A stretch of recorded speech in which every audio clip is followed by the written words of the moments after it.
Chapter 605.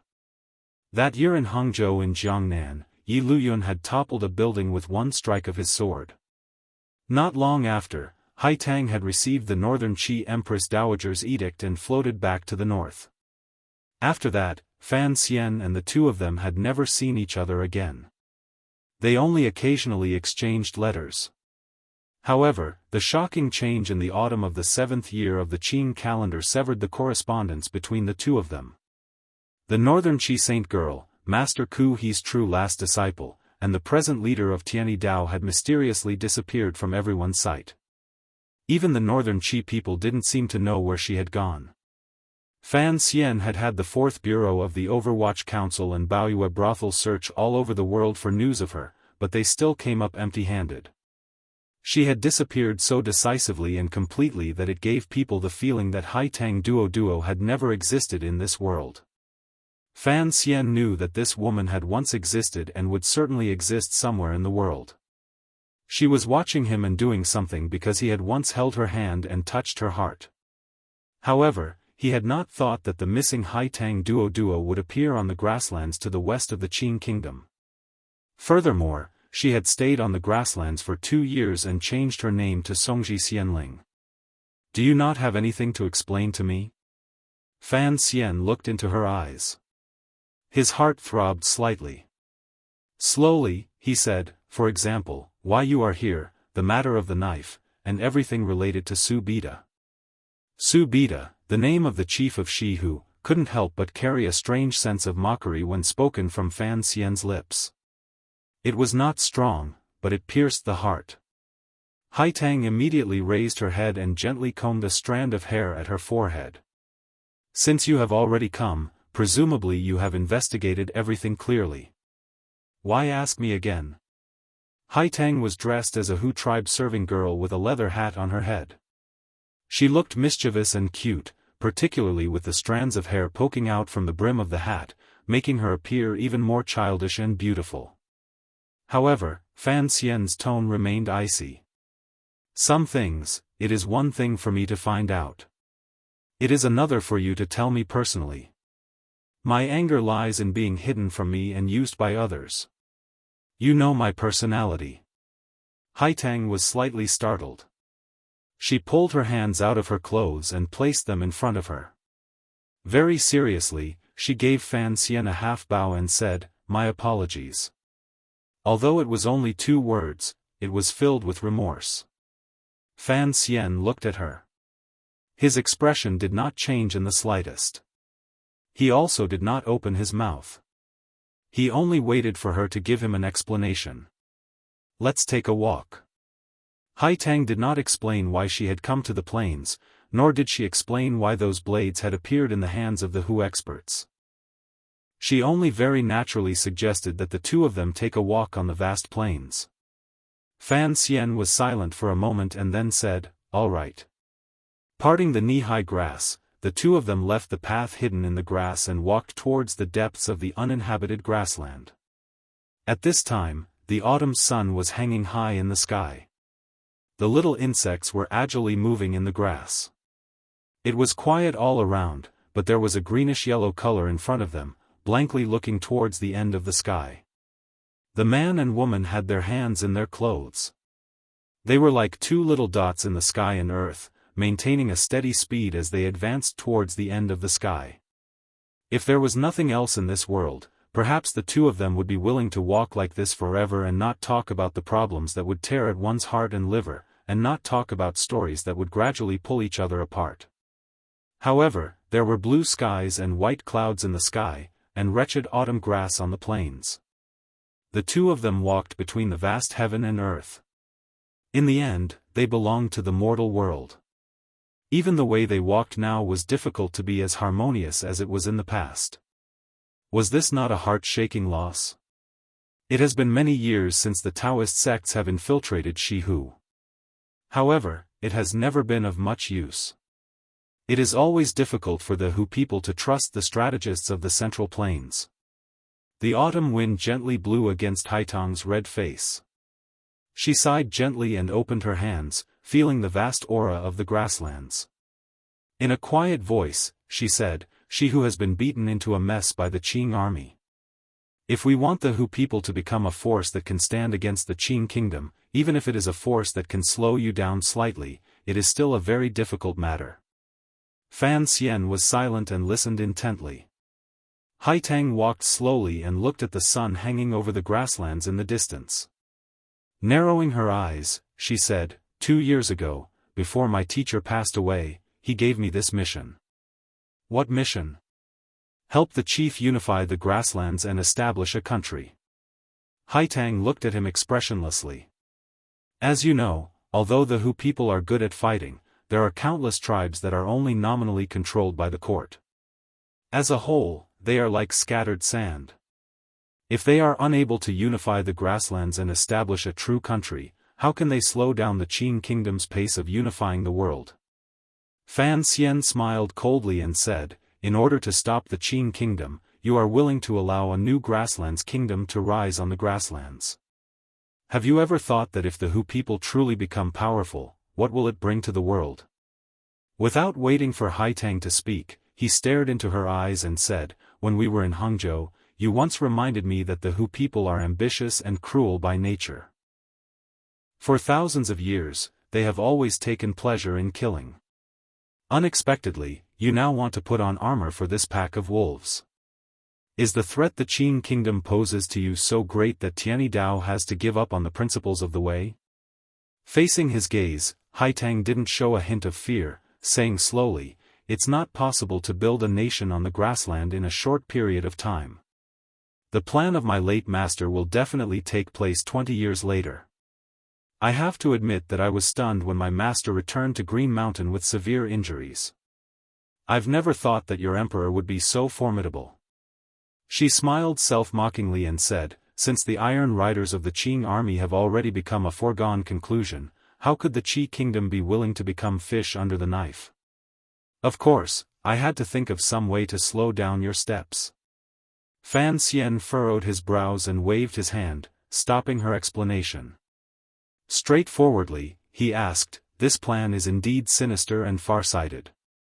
If the grasslands court can truly establish a true country, the Qing kingdom will probably never be able to sleep peacefully. Even if we take down northern Qi, we will always have to worry about the situation in the west. This will also give you some opportunities to take advantage of. But, he faintly said, although I have only seen Su Bida from afar, I know this chief's nature is like a hawk's. He is definitely not a normal person. Since He chose him before he died, how could you make him trust your troops and follow your plan? You said earlier that Tianyi Dao's intention to infiltrate the Western Hu court is not something that has happened in a day or two. How can you do all this? Fan Xian lowered his head to look at the small leather boots on Haitang's feet. Northern Qi people have already begun to enter the Western Hu court to manage political affairs for Su Bida and make plans. Presumably, other than civil officials, there are also some military advisors who understand the Qing military situation. How did you convince the Hu people to accept these Northern Qi people? You're talking about Wei Wucheng and the others, Haitang replied lightly. They are not all Northern Qi people, Haitang replied lightly. There are also people from Dongyi and the Qing kingdom. Fan Xian looked at her with slight surprise. Haitang continued lightly, these people are only capable people hired by the chief with a large sum of money. They don't know me or my position in the court. What I need to do is to convince the chief, a ruler with a heart as wide as the sea and sky, that he should be good at accepting all outside wisdom. To subdue the 4 seas, he needs to use the people of the 4 seas. Fan Xian's brows were furrowed tightly. Looking at her, he said, but, you still haven't explained why Su Bida, such an ambitious person, would listen to everything you say. You have to know that in the Hu people's tribes, women never have much of a place. Haitang smiled slightly. A glimmer of interest suddenly appeared on her plain face. Looking at Fan Xian, she asked, do you think I'm using a honey trap? Fan Xian paused and didn't know how to respond. He had long discovered that the chief had entered Haitang's tent more than once at night.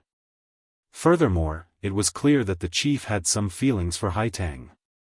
Haitang smiled and looked into Fan Xian's eyes. Sighing, she said, I wasn't born as beautiful as you. Even if I wanted to use a honey trap, I don't have the capital. At this moment, a strange thing happened between the two of them. When Haitang sighed at Fan Xian's appearance, her arms seemed to rise uncontrollably. Her fingertips trembled slightly and touched Fan Xian's cheek. Sliding an inch across his face, the light touch of her fingertips against his skin was so bone-deep that it touched the deepest feelings in the bottom of their hearts.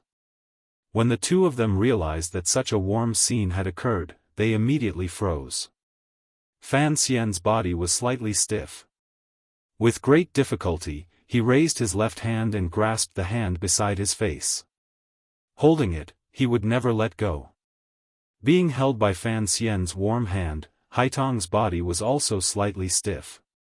I found that it is difficult for the two of us to walk as harmoniously as before, Fan Xian held her hand and quietly said.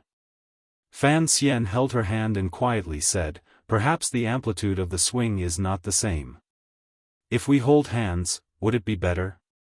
But, the steps are still not the same.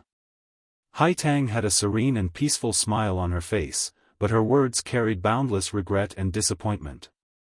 I have to try. Fan Xian didn't care what she was thinking.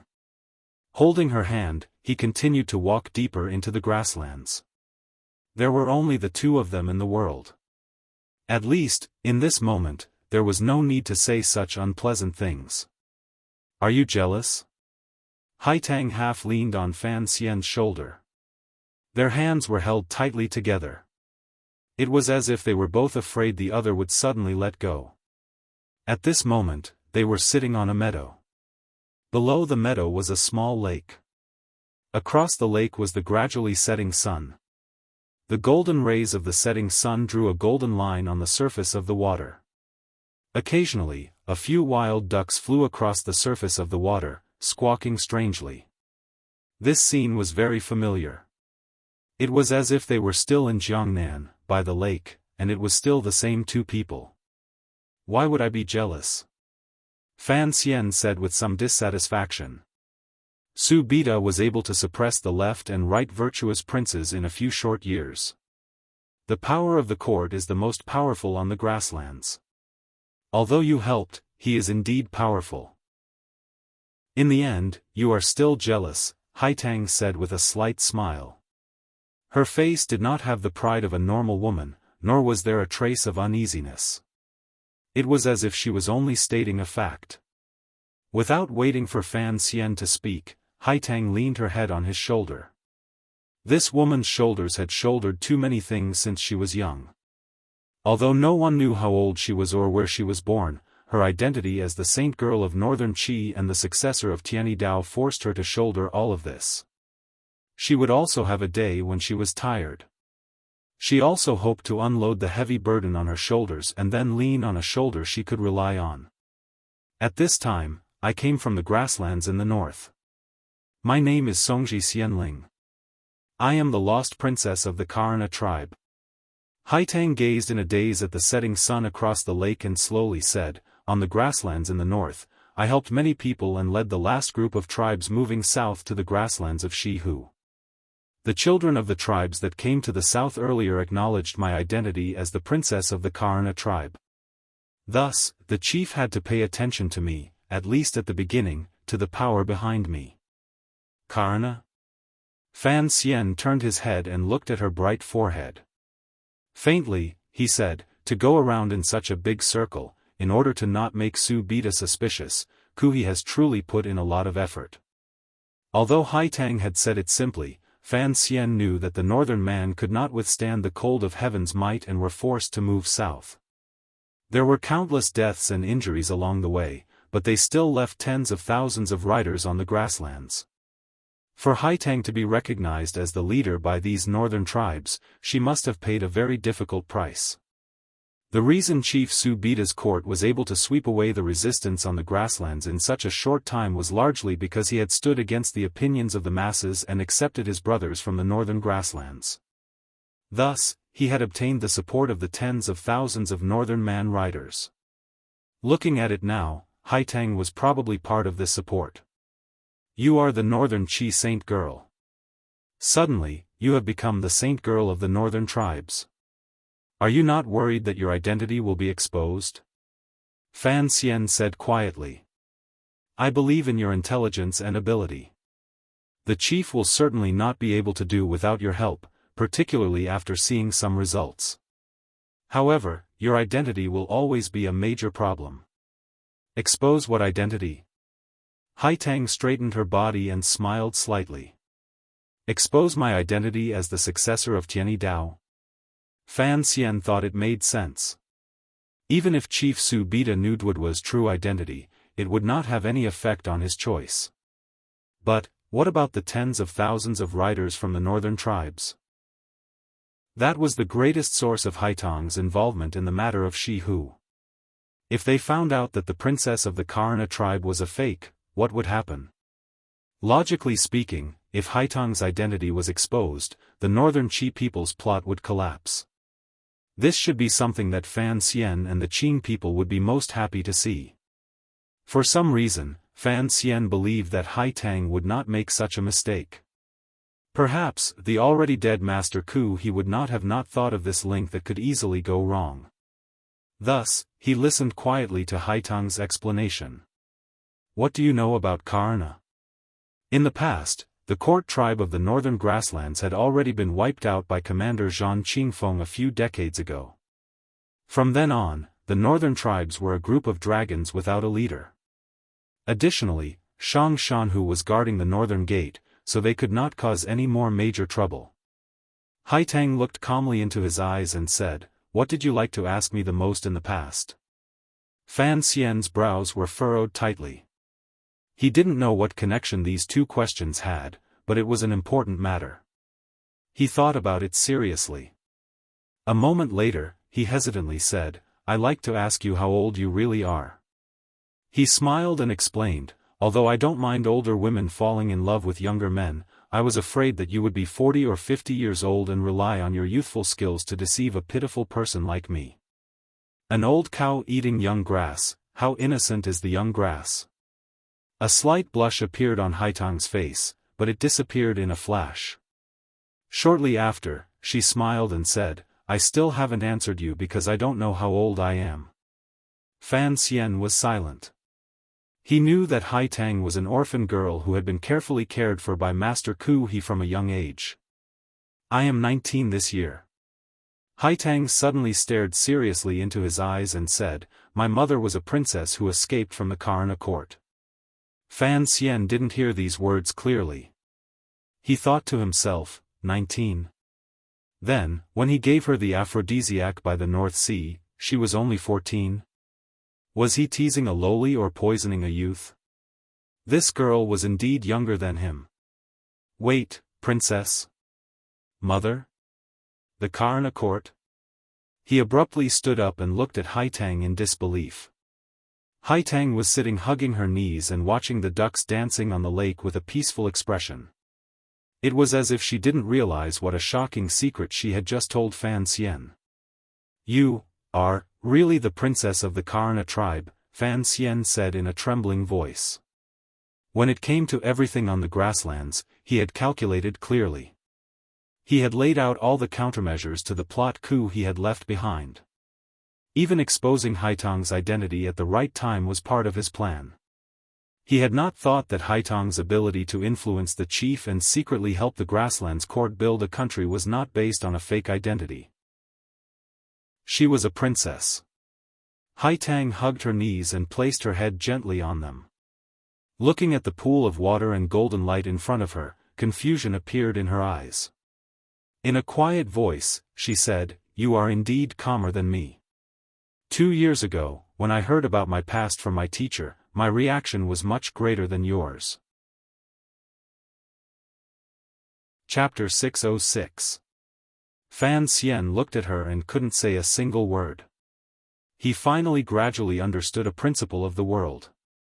Perhaps everything was predestined and predestined. Duodwa's background appeared strange. Thinking about it closely, it was nothing more than Master Ku He's occasional thought decades ago. However, This thought had floated into the future, landed in front of him, and landed on the grasslands in front of him. There was no need to consider how Hai Tang was able to make the people of the northern tribes believe her identity as a princess. There was no need to consider how she had done all of this 2 years ago. Since Ku He had thrown out this variable before his death, he had long made preparations. Ku He had deceived his brother and left behind a bloodline of the Ka-Erna court. How could he not have left behind some sort of keepsake or something similar? More importantly, your parents? Fan Xian asked quietly as he looked at Hai Tang's rarely seen dazed face. Hai Tang hugged her knees and didn't move. She felt this man's affection in her heart. He didn't ask about the grasslands and didn't press her. Instead, he immediately thought of the thing she cared about the most. They passed away when I was very young. The girl's face under the hat appeared somewhat lonely. Fan Xian didn't continue asking this question. As for Hai Tang's parents, how the last of the Ka-Erna nobles left this world, and whether or not it was Ku He's doing, it was no longer important. Presumably, Hai Tang also didn't want to connect her teacher to that kind of character. However, she must have some guesses in her heart. Teacher said these words to me before he died and let me choose for myself what I should do. Hai Tang looked at the ducks on the surface of the lake. Her brows gradually furrowed together. For some reason, the ducks no longer splashed in the dusk. Instead, they timidly hid in the few water plants by the side of the lake. Your choice was to listen to his suggestion and return to the tribe. Then, you came to the grasslands. Fan Xian lowered his head and thought. Songji was the Ka-Erna surname. However, this tribe had been wiped out by Commander Zhan Qingfeng decades ago, so no one in the world would think that the name Songji Xianling had anything to do with the Hu people. A glimmer of pity flashed through his eyes. Looking at Hai Tang, he said, if you want to take revenge for your mother's tribe, you should take revenge on northern Qi. Why target the Qing kingdom? Revenge? I rarely think about things that happened decades ago. Hai Tang combed the strands of hair poking out from under the brim of her hat and glanced at Fan Xian. In a quiet voice, she said, just like you, we all know that things like hatred often can't be washed clean. I just want to see how the people who share the same roots as me live. And the Hu are actually also people. They also have the right to live. Who knows how many people have died along the way during this long journey to the south? Don't tell me the women and children in the tribe don't have the right to live. As for the great Qi kingdom. She lowered her head and laughed self-mockingly. Although Master revealed my past, he gave me the Tianyi Dao. I am still the holy maiden of the great Qi kingdom. If I really wanted to bring disaster to the great Qi kingdom, why would I need to come to the grasslands? I just want the people in these tribes to have a stable country to live in. Hai Tang stared into Fan Xian's eyes. Thus, I want to help Su Bida unify the grasslands, end the endless internal strife, and bring peace to the grasslands. Peace? Fan Xian's voice immediately became cold. The unification and peace of the grasslands will certainly lead to an all-out war with the Qing kingdom. Is this the future you hope for? I will keep Su Bida in check. Hai Tang lowered her head. Childish, Fan Xian said quietly. The taste in his words was very similar to the mockery Li Hongqing had used to berate him in Dingzhou. The ambition of a ruler is never something you and I can keep in check. Then, what do you think I should do? Should I just watch as the Qing army invades west day by day and one day take over the entire grasslands and slaughter all the people of the Hu tribe? Hai Tang furrowed her brows. Everyone has the right to live. Do you still think there is a difference in value between the lives of the Hu people and those of the Central Plain? Of course there is a difference. The lives of those close to me are precious, Fan Xian did not back down. You only think about how the Hu people will survive. Have you ever thought about the soldiers and people the Qing kingdom has stationed on Xiliang Road? Traveling west, I don't know how many houses have been burned or how many women and children have been killed. If this is the peace you want, then I will destroy all of this. Fan Xian's eyes narrowed slightly as he stared at Haitang's face. This is a hatred formed over 1,000 years. Our generation has no way of erasing it. You stand in the position of the court of the grasslands and hope the Qing kingdom will back down. I stand in the position of the Qing kingdom and hope the grasslands will continue to be chaotic. Haitang rose and raised her head slightly to look at Fan Xian. You've already been on the grasslands for a dozen days. Presumably, you have investigated some things. Why haven't you gone back? What are you waiting for me here for? I want to confirm your role. Fan Xian's face was slightly pale. Perhaps you haven't even thought about it, but you actually still see yourself as a Northern Qi citizen and have never seen yourself as the princess of Ka-Erna. In the name of finding a place to live for the grasslands, it is actually for the safety of Northern Qi's rear and to help Northern Qi slow down my emperor's footsteps. Without waiting for Haitang to speak, Fan Xian raised his brows and stopped her from speaking. This is a subconscious action. Speaking of this, I have to admire Master Ku He. He looked at Haitang with pity. You are a saint girl. You are the most outstanding figure after Ku He and Tianyi Dao. However, your entire life seems to be the same as mine. You have been controlled by a lofty figure. Every step you make is within his calculations. Regardless of whether it is actively or passively, Ku He is using you to protect his Qi dynasty. Ku He had raised Haitang for nearly 20 years and understood his female disciple too well. He had long calculated clearly what Haitang's decision would be after she learned of her past. He knew that no matter how Haitang chose her path, it would follow his plans and give the Qing kingdom a painful blow. Haitang's expression became more and more desolate. These 2 years of assisting Chief Su Bida on the grasslands had truly used up too much of her energy. Now, by the lakeside, Fan Xian had directly exposed the thoughts hidden under her leather robe. It was only now that she discovered the sliver of thoughts she herself had been avoiding. None of us are saints. It is impossible for us to view the people of the world as equals. If you say I am sinister, then you are also selfish, Fan Xian said with a slight smile. Fan Xian smiled slightly mockingly and said, You use the lives of the West-bearded people to delay the Iron Riders of the Qing kingdom. It is to Northern Qi's advantage. But have you ever thought, do these people of the grasslands really need a powerful court and need to march east? Ku He is truly powerful, Fan Xian closed his eyes and slowly said. Fan Xian closed his eyes and slowly said, although he lost to the emperor in the end, even though he died, he brought the Qing kingdom a great deal of trouble. It has to be said that the 2 brothers of the Zhan family are truly the best in the world. The Qing emperor had fought south and north all his life and rarely lost. The only time he had lost completely was at the hands of the Wei kingdom's commander, Zhan Qingfeng. Unexpectedly, decades after Zhan Qingfeng's death, before Ku He died, he had buried another landmine to the west of the Qing kingdom. You know I am not that kind of person. Haitang did not get angry. She stood quietly by Fan Xian's side and said, however, among the many choices, I chose the best path for the grasslands and Qi.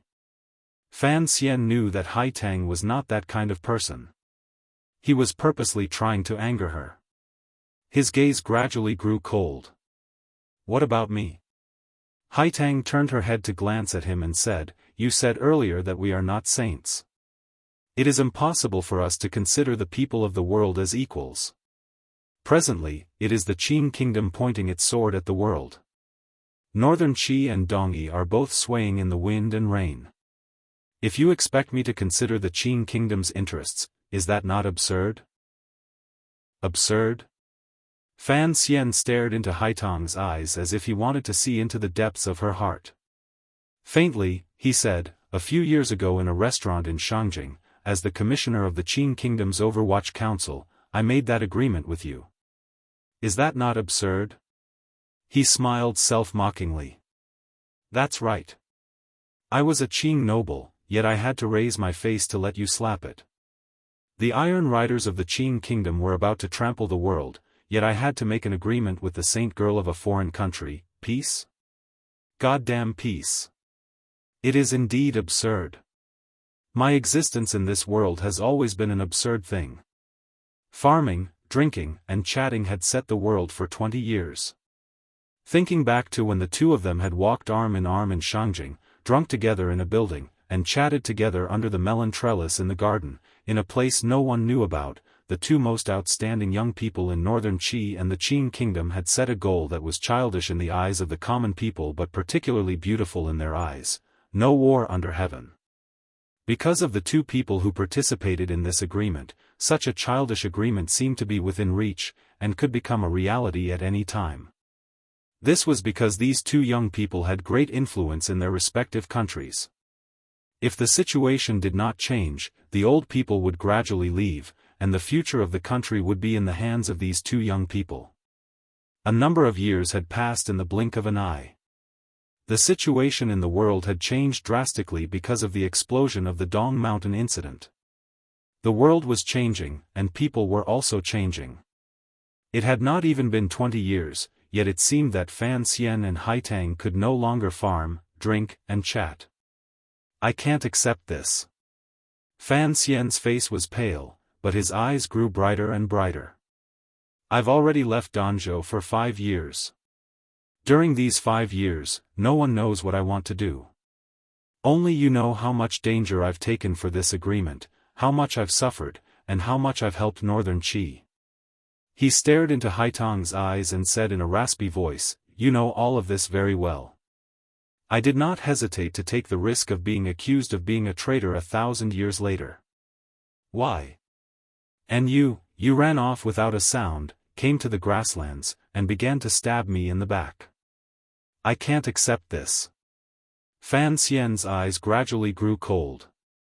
Haitang looked at Fan Xian's face and listened to his faint words.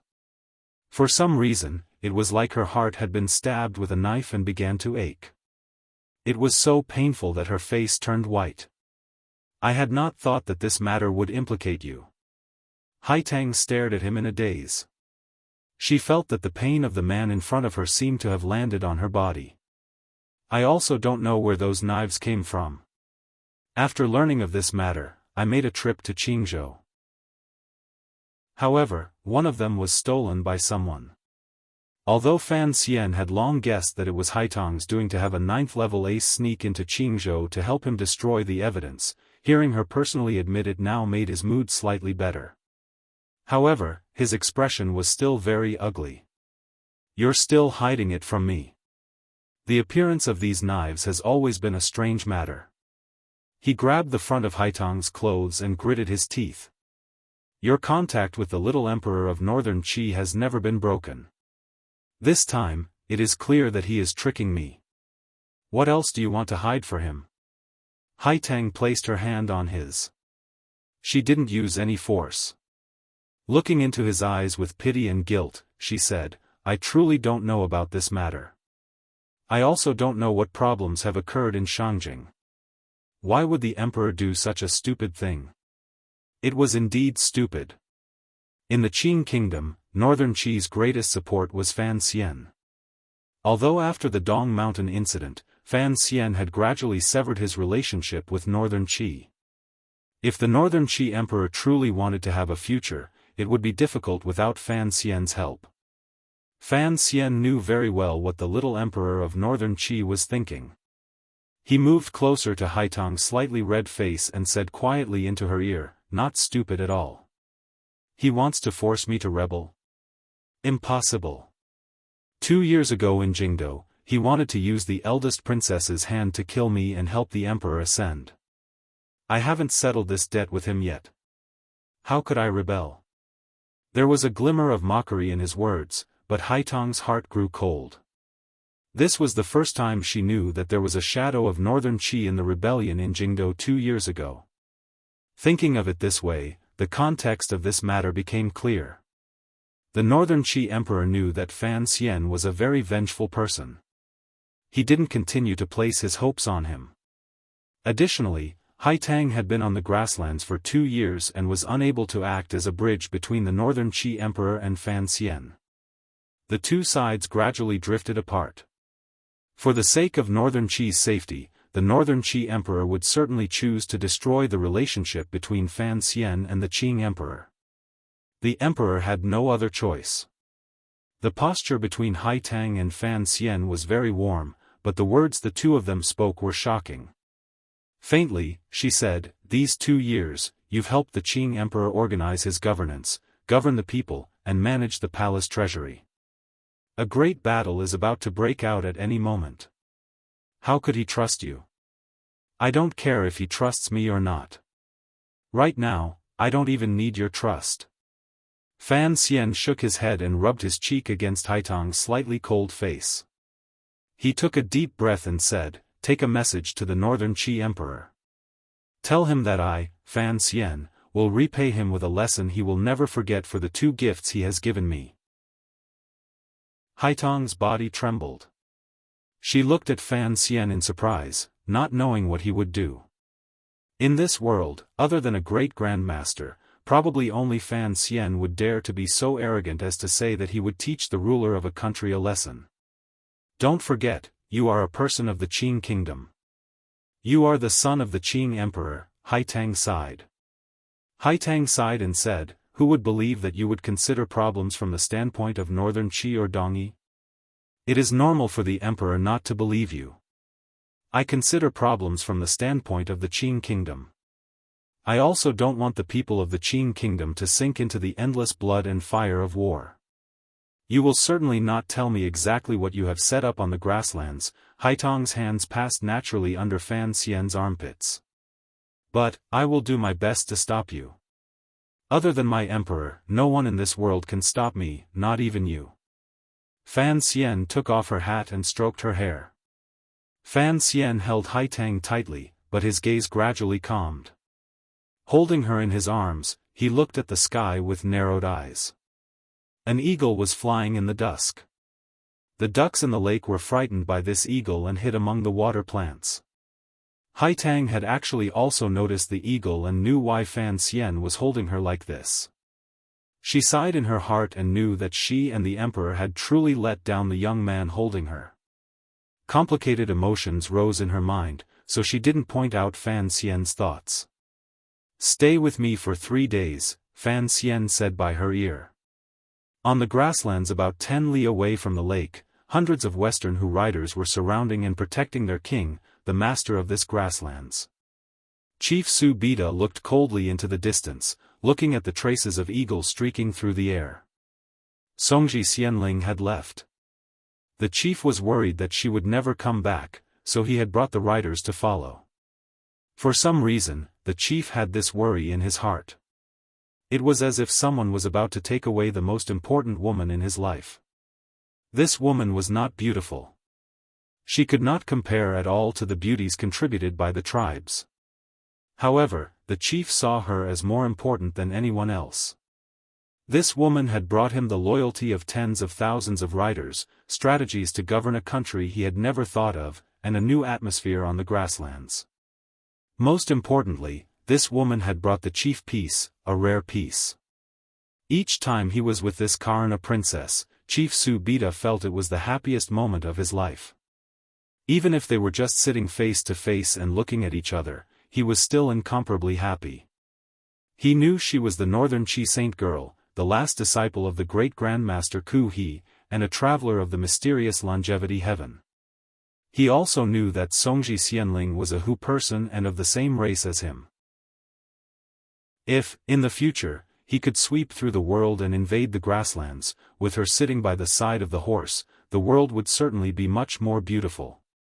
The eagle gradually descended. Chief Su Bida's eyes narrowed. Like an eagle's, they flashed with an intimidating light. The girl had gone after a man. Who was that man? The eagle could not report to the chief that the man was abominably taking advantage of his treasure, so the chief could still maintain his current calm. In other words, Fan Xian's deliberate actions did not have the effect he had imagined. Charge over and kill him. The great Donghu looked at the chief's stormy expression and said in a loud voice, "Kill him." Su Bida did not reply. When Songji Xianling left, she had said she would come back, so she would certainly come back. He respected this woman with a strange background. Although he did not mind using a sword to announce his power, he did not want to use this method to win a woman's heart. Follow them. Don't disturb them. Chief Su Beta closed his eyes and spoke gently, but his words concealed a heart-palpitating coldness. There were many aces in the court by the chief's side. If these hundreds of riders charged over, no matter how powerful Fan Xian was, it would be difficult for him to escape death on this boundless grasslands. He was curious as to who could move Songji Xianling so much. Was it the Qing Kingdom pretty boy from a few years ago? The master of the grassland's grip on the reins grew tighter and tighter, but his expression remained calm.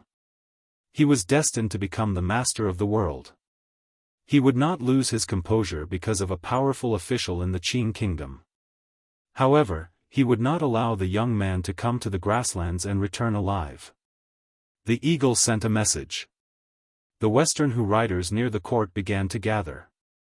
As soon as Songji Xianling and the young man separated, they would begin to attack. They followed for 3 days. During these 3 days, Fan Xian and Hai Tang wandered on the grasslands. They bought 2 good horses in a tribe and galloped to their heart's content. They then went to the ocean to catch 2 nets of small silver fish to roast and eat. On the last night, they stopped at a relatively large tribe. Surrounding a fire, they ate beef and mutton with the Hu people and drank Shadatsi wine. Hai Tang knew what these 3 days meant. After 3 days, perhaps the two of them would tear apart this complicated relationship and become irreconcilable enemies. Thus, these 3 days had to be treasured. Fan Xian also knew what these 3 days meant.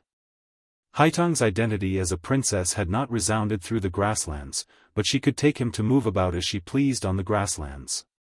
She wanted to use this fresh reality to tell him that the Hu people and the people of the Central Plain could coexist peacefully and that the Hu people were not naturally savage and bloodthirsty. Because of her guilt, Hai Tang stayed with Fan Xian for 3 days and didn't ask anything else. She had no idea of Fan Xian's true goal. The light from the fire shone on their faces. Their faces were bright red, just like 2 playful children in the winter. Hai Tang handed 2 items to Fan Xian and said, "These are for your child." Fan Xian accepted them and found that it was a string of ruby beads and a small knife that the Hu children liked to play with. It was very cute. "The beads are for Xiaohua and the knife is for Liangzi?" He raised his brows. "Xiaohua will probably like it. Liangzi is still young. I'm afraid he won't like it. However, thank you for your thoughtfulness. Teacher once said that it would be difficult for Lady Fan's body to have children. Now that Fan Liang has been born, it can be said that one of her wishes has been fulfilled." Hai Tang smiled faintly. "Presumably, you've put in a lot of effort." 3 months ago, Lin Wanner, who had been pregnant for 10 months, finally gave birth to a son. Before the palace randomly bestowed names, Fan Xian had hurriedly given the name Fan Liang and added it to the family tree. This matter angered the Qing emperor greatly. Fortunately, Fan Xian had left the emperor the right to choose a name. Only then did he manage to bluff this matter over. Hearing Haitang's words, Fan Xian smiled bitterly. During these 2 years, other than helping the emperor deal with national affairs, most of his energy had been focused on treating Wanner's illness. In order to have children, Wanner had paid a great price. In order to develop the medicine, he had also suffered greatly. Fortunately, the path that teacher Fei Jia had set in advance was right. Only then did he successfully get Wanner pregnant. Why was he named Fan Liang? Hai Tang asked curiously. She knew that after tonight, it would probably be difficult for her to see this young man again. Thus, she asked endlessly. She wanted to know how he had lived these 2 years and what the people by his side were like. An idle wife is a good mother, Fan Xian smiled slightly. Isn't it interesting? The people in the tribe gradually fell asleep. Only Fan Xian and Hai Tang remained by the fire. Both of them seemed to have sensed something. Neither of them felt sleepy. They quietly waited for the arrival of dawn. It's almost dawn. Haitang leaned against Fan Xian's shoulder and spoke faintly. This woman had reached the time of parting and finally revealed the emotions a girl should have. Fan Xian was silent for a moment. He then suddenly said, "After daybreak, once you leave, that passionate chief will tear me to pieces."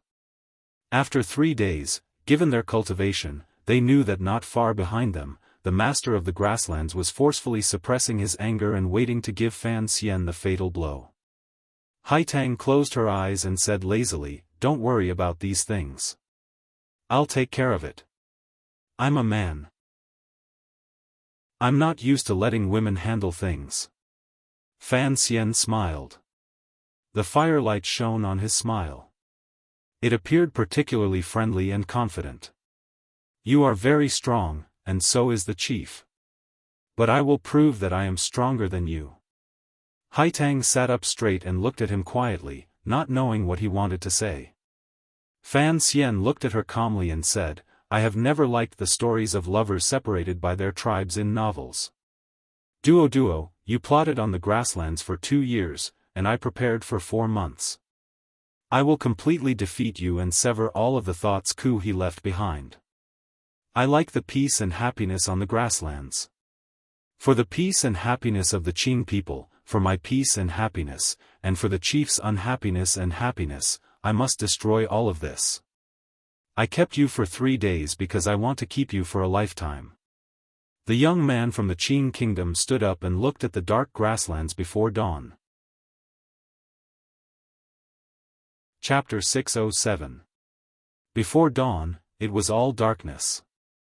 The fire crackled. Occasionally, a few sparks would leap out and draw out a fleeting red mark in the air. These red marks were reflected in Haitang's eyes and appeared particularly strange. She stood up and looked at Fan Xian. Quietly, she said, "What exactly do you want to do? Or rather, what exactly had Fan Xian done in these 3 days?" "I haven't done anything." Fan Xian's back was to her. His back appeared particularly straight. "I only want to keep you for 3 days." Haitang's pupils constricted slightly. She had been tricked by Fan Xian into coming out for 3 days. The aces in the court had followed Chief Su Bida and followed them for 3 days. Indeed, Fan Xian didn't need to do anything personally, but something must have gone wrong in the court. This woman was someone who could take things up and let them go. She glanced at Fan Xian calmly and then turned to walk toward the back of the tribe. Her footsteps were not very urgent, but her speed was very fast. Like a sprite on the grasslands, she flew 30 feet in a flash. "It's too late for you to go back." Fan Xian turned around and looked at her calmly.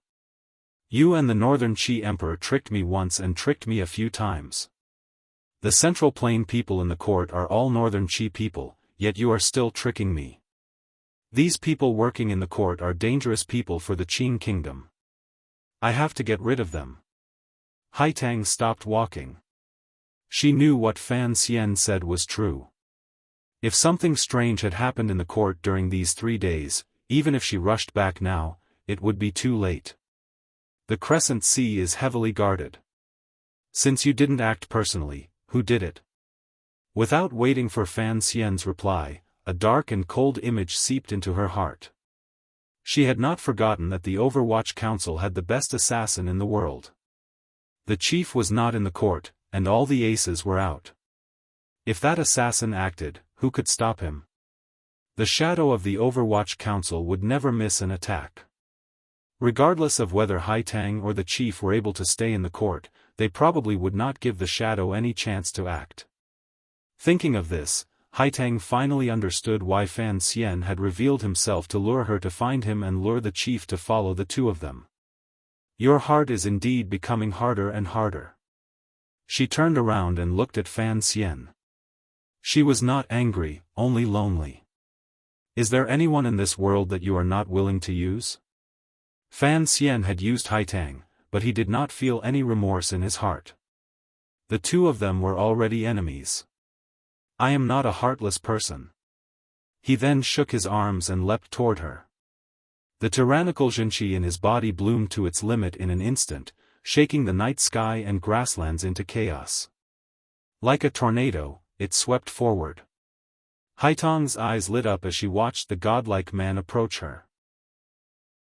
She reached out from her thin leather robe and drew a semicircle beside her, stabilizing the flow of air around her in the time it took for a spark to fly off a flint. A moment ago, there was endless affection and sorrow at parting. In the next moment, a storm suddenly rose. Fan Xian was like a god of death under the moonlit night. Carrying the grass and sparks around him, he struck out with a fist that was like thunder. Haitang's figure flashed and disappeared in front of this storm. In the next moment, she appeared in front of Fan Xian in the eye of the storm. Using her fingers as a sword, she stabbed out at an angle. It was as if she wanted to knock down the moon in the sky. The crescent sea reflected the moon in the sky. It was beautiful, clear, and serene. The people around the sea were sleeping deeply. Only the serving girls who had woken up early began to walk into the sea to prepare to fill the water for the nobles to wash. A serving girl looked at the hunched mute servant and smiled. She took out a piece of cake from her clothes and handed it over. This mute servant had been picked up from the grasslands by the Donghu family 4 months ago. His body was a bit handicapped, but he had great strength. Using him to do rough work was the most convenient. However, because he could not speak and was a slave, he was often bullied by the young nobles around the court. He looked very pitiful. If it weren't for these kind Hu girls helping him out daily, this mute servant probably wouldn't have lived for more than a few days. The mute servant accepted the cake the Hu girls handed him and smiled ingratiatingly. His throat made a croaking sound as if he wanted to express his thanks. The Hu girls giggled and almost broke the piece of the crescent sea before dawn. The mute servant walked toward the meadow behind the crescent sea. Every day at dawn, he would go pick up sheep dung. The people in the court had long become used to this sight. Today, this mute servant walked through the meadow and the dense sheep dung. His body remained hunched and he didn't even glance at the sheep dung. Usually, he would be happy to run into so much sheep dung. Today, he would not be happy because he no longer had to pick up sheep dung.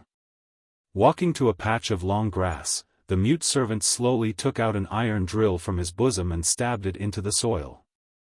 With a shake of his right palm, the iron drill that was stained with blood was shaken several feet into the soil with a poochie sound. Not a single trace of it could be found. The mute servant pressed his dry lips together and closed his eyes to think back to the process of his actions. After confirming he had not missed anything, he once again raised his feet. His body was still hunched as he slowly walked into the depths of the grasslands. No one knew how long it would take before he could walk back to the central plain. The surroundings of the crescent sea were calm. No one noticed that a mute servant had left the place he had lived in for 4 months. The security around the king's tent appeared tight, but in reality, it appeared lifeless, particularly the people from the central plain who the chief placed great importance on. The important figures responsible for communicating with Qingzhou and Dingzhou lived in tents that were particularly deathly silent. Wei Wucheng's body was weak. He couldn't speak at all. He couldn't even move a finger. However, his teeth chattered endlessly and made a rattling sound. He looked at the dead people around him and felt a chill rise from the depths of his heart. He was responsible for the court's accounts and trade. He knew that the colleagues around him were all powerful figures from the Qi kingdom. If these people hadn't helped the chief, the power on the grasslands would not have been able to fight the Iron Riders of the Qing kingdom in the past year or so and reap so many benefits from it. However, these people had all died. Only he had survived. He thought of the scene earlier. Terror rose in his heart. It made him want to scream, but he couldn't make a sound. The shadow, the god of death, had controlled him like a ghost and then easily and slowly massacred everyone in the tent. No one made a sound or had any reaction. Wei Wucheng didn't know who that person was or why he hadn't killed him. Chatting could preserve his life. This was a benefit no one could think of. He only sank into endless terror. His pupils constricted nervously. He felt that this patch of darkness would never be able to turn into light. One finger picked up the moon.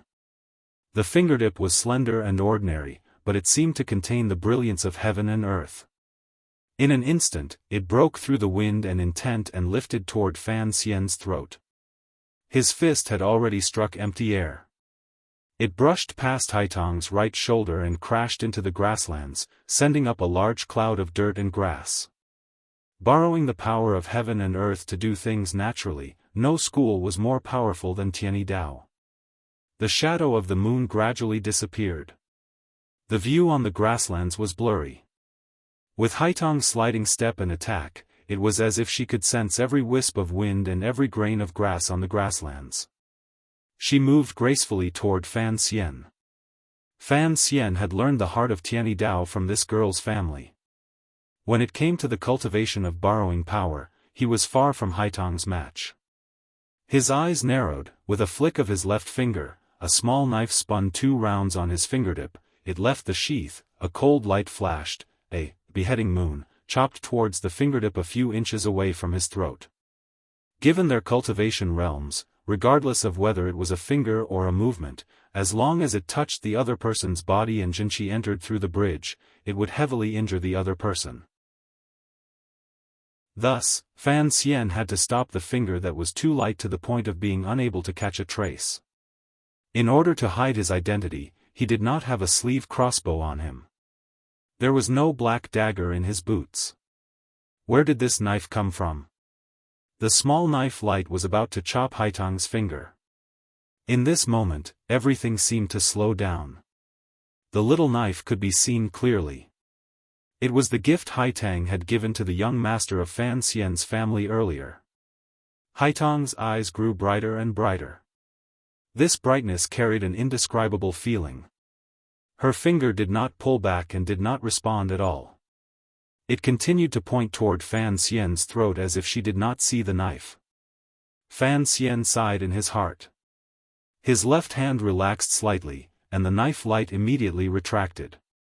Unexpectedly, he did not care about Haitang's finger pointing toward his throat. Instead, he slammed it down toward Haitang's chest.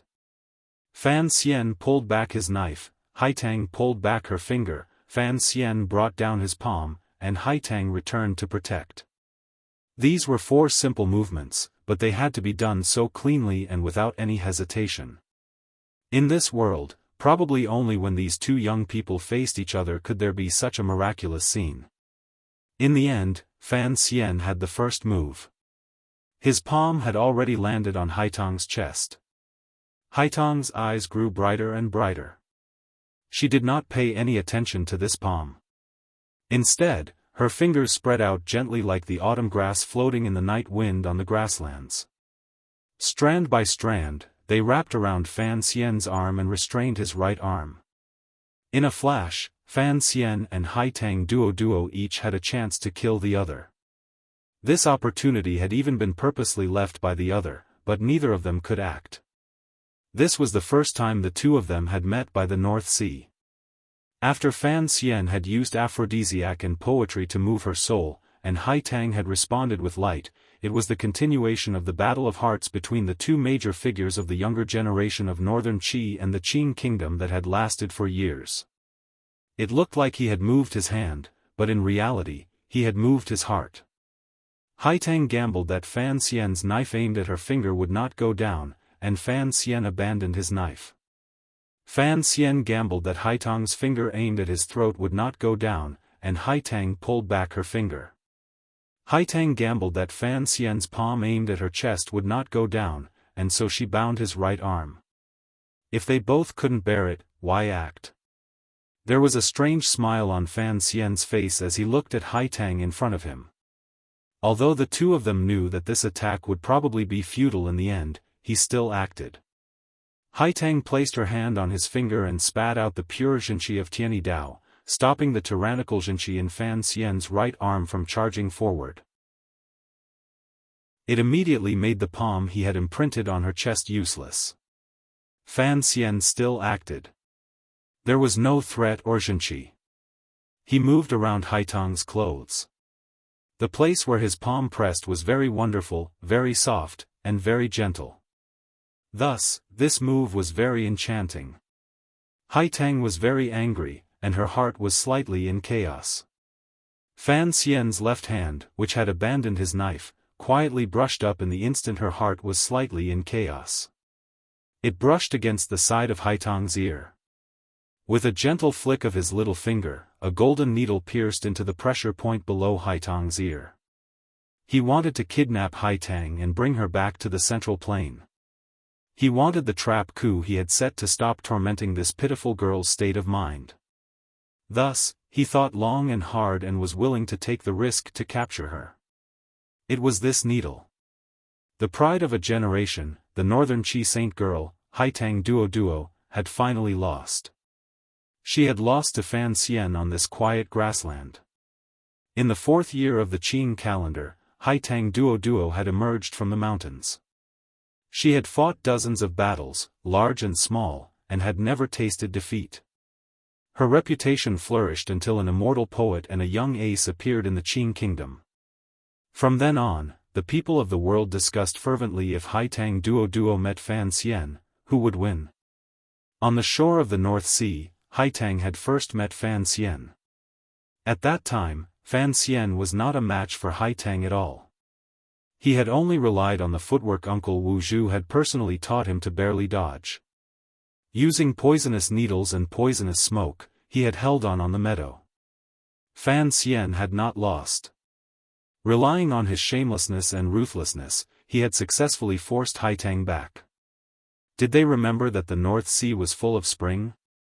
After that, Haitang and Fan Xian had never truly exchanged blows. Both of them knew that if it was just a contest of martial arts, Fan Xian was no match for Haitang.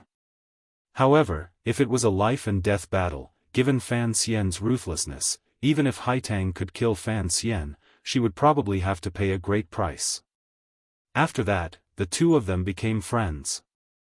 The entire world began to sing about this scandal.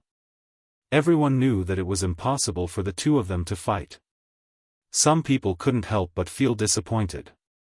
If these disappointed people knew what had happened on the grasslands, they would certainly be very excited. Haitang Duo had finally lost to Sir Fan Jr. More accurately, she had lost to Fan Xian's even more shameless and sinister nature. The golden needle trembled under Haitang's glistening ear.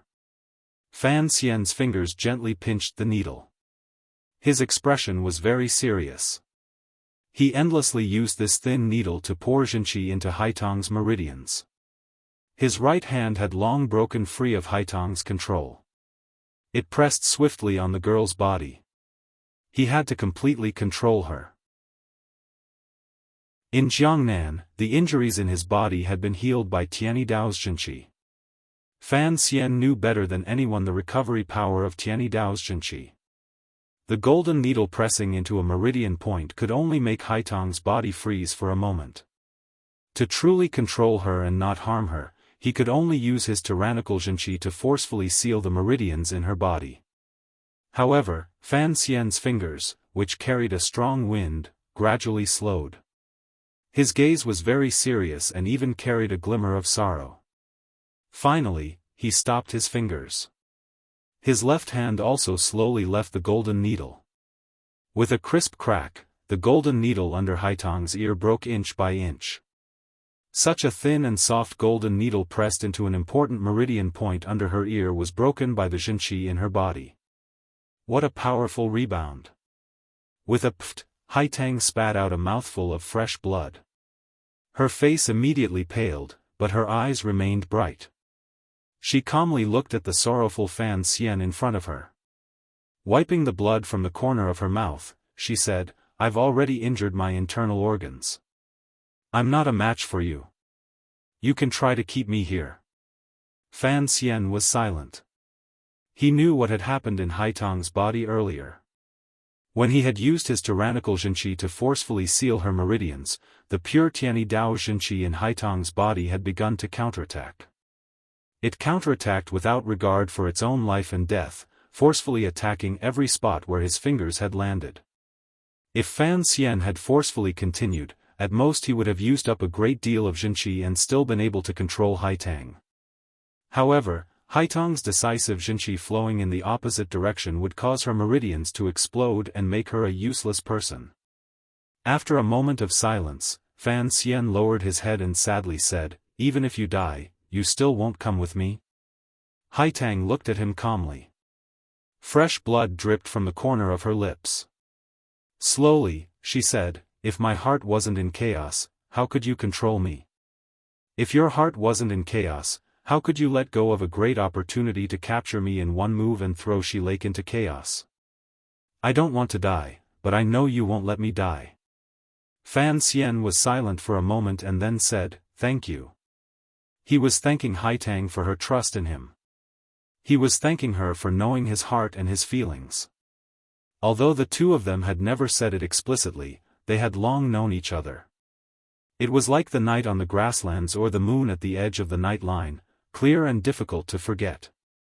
After giving his thanks, Fan Xian looked at Haitang and said each word clearly, "Do you really want to stay in Shi Lake and become my enemy on the battlefield? I have my perseverance, and you have yours, no?" A strange light bloomed on Haitang's ordinary face. There was 20% stubbornness, 30% confidence, and 50% perseverance. Fan Xian gritted his teeth and said angrily in a low voice, "This is Ku He's arrangement. What kind of person are you? Why should you obediently listen to his arrangements?" This was what Fan Xian was most angry about. What he hated the most in this life was having his life controlled by those terrifying old creatures. He firmly believed that his life would be free. This was something more important than the grasslands or northern Qi. Haitang looked at him calmly like she was looking at a child. "If I listen to you and leave the grasslands, won't I also listen to your arrangements?" Fan Xian was startled. He knew what she meant. The grasslands cannot fall into chaos. "I have to stay." Haitang looked at him and said, "I don't know what you've done these 3 days. Perhaps I won't be able to stop you in time, but I have to think of a way to stop the chaos on the grasslands." Fan Xian was silent for a moment. He then shook his head and said, "Like a prairie fire, who can stop it?" Haitang looked at him. Fan Xian smiled bitterly and said, "Last night, the left virtuous prince should have been assassinated." Shock flashed through Haitang's eyes. She had been on the grasslands for 2 years. She knew what kind of turmoil the left virtuous prince's death would bring. If Fan Xian had purposely left some traces when he acted, the grasslands, which had just been peaceful for a year, would probably sink back into the endless flames of war because of revenge and the struggle for power. "How could you kill him?" Haitang stared into Fan Xian's eyes and bit her lower lip. The left and right virtuous princes had great power on the grasslands. Chief Su Bida had the support of Haitang, northern Qi, and tens of thousands of riders from the northern tribes to barely suppress the 2 virtuous princes. During these 2 years, the left and right virtuous princes had always been wary of the court. Their defenses were powerful. Haitang furrowed her brows slightly. She could not think of anyone in the Qin kingdom who could sneak into the depths of the grasslands and assassinate the left virtuous prince. Perhaps the shadow of the Overwatch Council had such power, but he should have gone to the court to deal with Northern Qi's support for the grasslands court. The rushing sound of horse hooves came faintly from the distance. It looked like the riders of the court chasing Fan Xian could no longer hold back. Fan Xian narrowed his eyes and glanced in that direction. In a quiet voice, he said, "I said 3 days ago that regardless of whether it is Ku He or the little emperor of Northern Qi, they do not trust me. This has always been a great mistake. Regardless of how the world moves in the future, I must take the initiative in dealing with these matters into my own hands because I have more power than all of you." He gazed at Haitang and said, 13th Wang followed the merchant group into the grasslands.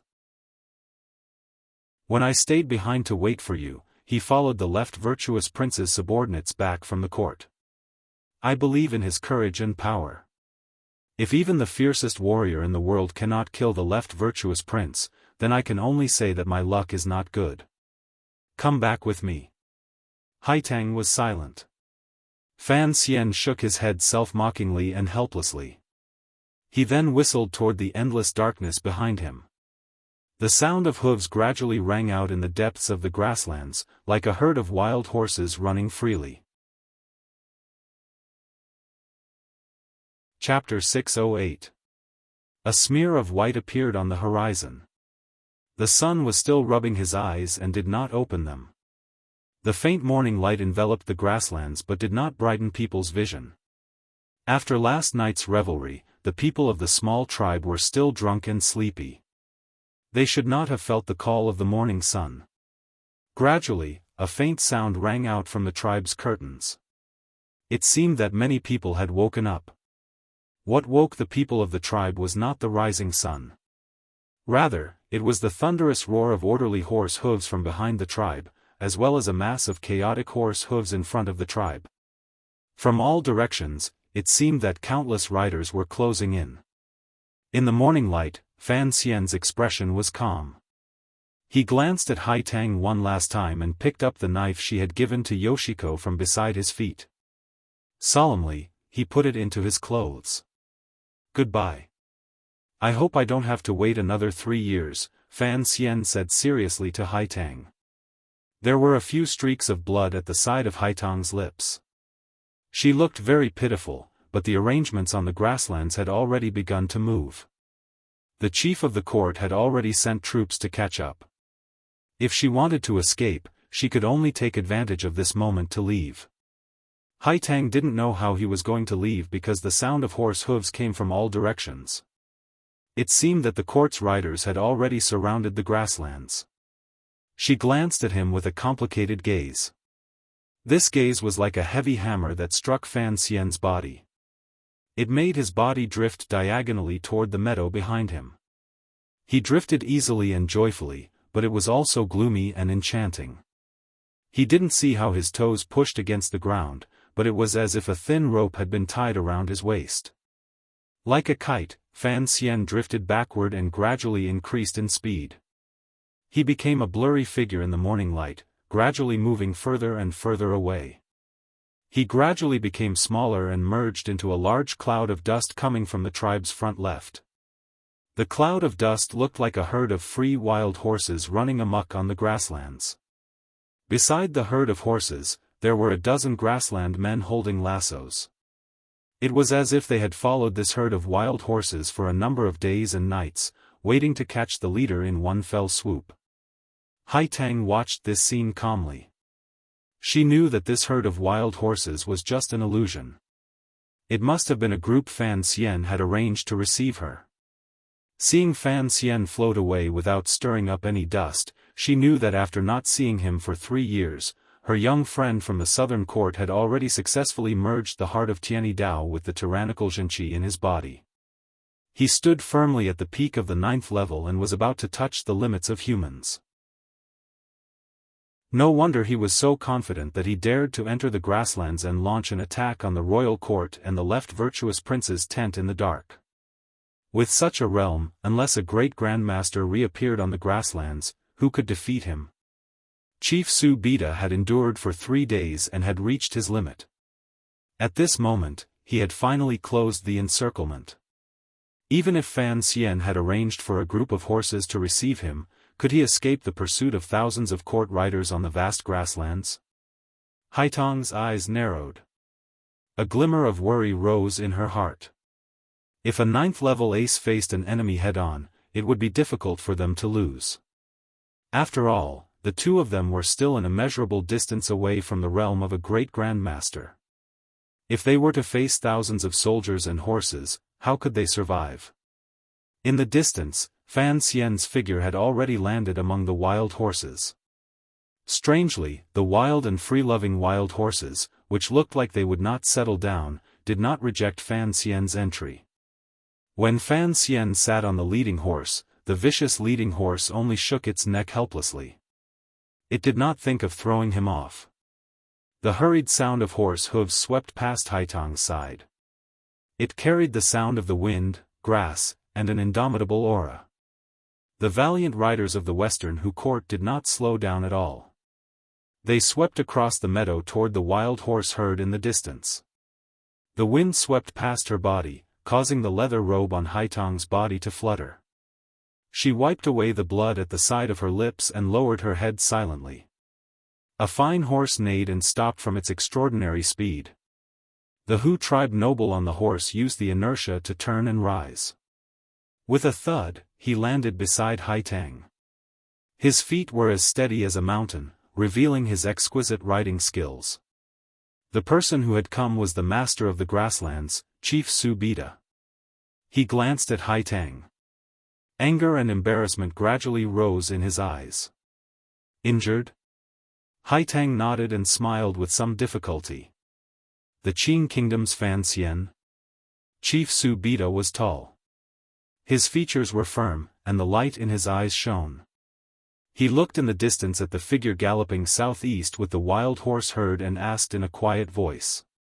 "It's him," Haitang replied quietly. Chief Su Bida would never underestimate any of his enemies, particularly a ruthless and important figure like the Qing Kingdom's Fan Xian. He had endured for 3 days.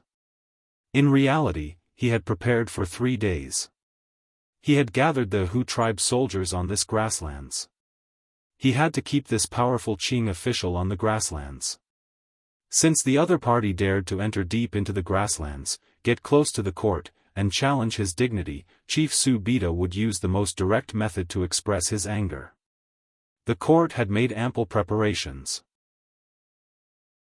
After confirming that there were no Qing riders patrolling the grasslands, they prepared to receive Fan Xian in secret. However, the spies had not noticed the herd of wild horses. Wild horse herds could be seen everywhere on the grasslands. Most importantly, they had once seen these wild horses beside a patch of water grass. From their jumping posture and habits, they determined that this was indeed a herd of wild horses. No one could use wild horses to escape before taming them. This was a rule on the grasslands. It seemed that this rule was about to be broken by someone. Smoke and dust rose in all directions. Over 1,000 court riders charged over and charged past the tribe's tents. Under the shocked and terrified gazes of the Hu tribe people, they charged toward the herd of wild horses. It looked like they were about to surround the herd of horses, the dozen men beside them, and Fan Xian, who was hidden in the herd of wild horses, but a long neigh rose into the sky. The herd of wild horses seemed to be driven by some kind of power. Immediately, they were startled awake from the chaos. Stretching out the muscles on their bodies, they raised their hooves and abruptly increased their speed, charging toward the gap in the southeast of the encirclement. The morning sun shone brightly and the wild horses neighed. Hundreds of fine horses reflected the weak light and emitted a dark complexion as they galloped on the grasslands. In just a moment, they had already rushed out of the encirclement of the court cavalry. This scene had a primitive beauty that was filled with power, and it shocked the minds of countless people. Chief Su Bida held the reins in one hand and stood by Haitang's side. Coldly, he watched this scene. His eyes narrowed slightly, but he hid the shock in his heart very well. With a flip of his body, he leaped onto the fine horse and said, "I'll bring this pretty boy back for you to vent your anger." At this time, he had already admitted that this young powerful official of the southern court, who could be mentioned in the same breath as Songji Xianling, was not just a pretty boy. Looking at his miraculous ability to control wild horses, there was probably not a second person like him on the grasslands. Last night, the court was attacked. The left virtuous prince was assassinated. No one knows if he is dead or alive. Haitang stood on the meadow among the chief's dozens of guards. Calmly, she spoke of what Fan Xian had admitted. The chief held the reins with both hands and paused slightly. Immediately after, he squeezed the horse's belly and charged down the meadow. So, the commissioner of the Qing Kingdom's Overwatch Council had entered deep into the grasslands for this matter. The attack on the court was a small matter. As long as it was not the elite riders of the Qing Kingdom charging over, what did it matter if some people died? The chief had not thought that the Qing Kingdom's Overwatch Council was also very selective in who they killed. The people who died were very important to his dream of building a country on the grasslands. Most importantly, the left virtuous prince had been assassinated. This news chilled the chief's heart. Was the grasslands, which had been peaceful for 2 years, going to sink back into chaos because of the left virtuous prince's death? Thinking of this, he couldn't help but curse silently. The left virtuous prince was his uncle. Back then, he had been incomparably arrogant in front of him. Who knew that he would be killed by a Qing assassin with one blow? He was truly a bastard. The chief looked angrily at the dust in the distance. Squeezing the horse's belly, he charged toward the southeast first. Although the pretty boy had used the wild horse herd as a cover and unexpectedly killed his way out of the encirclement, the chief believed that no one would be able to escape the pursuit of the court's riders on the vast grasslands. From here to Qingzhou on the border of the Qing kingdom, even if one spared no effort and galloped to their heart's content, it would still take 10 days. Galloping madly on the grasslands for 10 days with the Western Hu court's riders chasing after them, who could stand against that? The chief was riding a 1,000-li horse, one out of tens of thousands. He believed he could stop Fan Xian. Although the Qing kingdom's cavalry and archery were also very powerful, the people of the grassland still believed that the Western Hu men's riding skills were still the most exquisite. If they couldn't catch up to an enemy they could see on the grasslands, they might as well commit suicide. The morning light gradually brightened, and the sight between heaven and earth gradually brightened. The warped morning sun peeked out halfway from the eastern horizon of the grasslands and lit up everything on the autumn plains. Haitang looked calmly at everything in front of her. A glimmer of worry and sadness flashed through her eyes. She saw that on the grasslands, the flood-like Western Hu riders had not formed an encirclement. Relying on the Hu people's exquisite riding skills, they quickly formed a group and formed a fan. Thousands of riders were like one as they sped toward the east. 2 to 3 li in front of the pursuing Hu riders, hundreds of black wild horses were galloping madly. Their hooves kicked up dust. They were like wisps of smoke as they headed east toward the red morning sun. Suddenly, a few people leaped out of the herd of wild horses and mounted them. No one knew where these people had been hiding earlier or how they were able to follow the wild horses forward. 100 Qing men rode on hundreds of wild horses and galloped through the grasslands ruled by the Hu people. Before the red sun, the horses and the figures on them appeared very spirited and arrogant. The Western Hu soldiers had made a major mistake in their judgment. They had thought that when it came to riding skills, the court riders were unparalleled in the world. No one could compare to them. Furthermore, they didn't know how the Qing people controlled the herd of wild horses.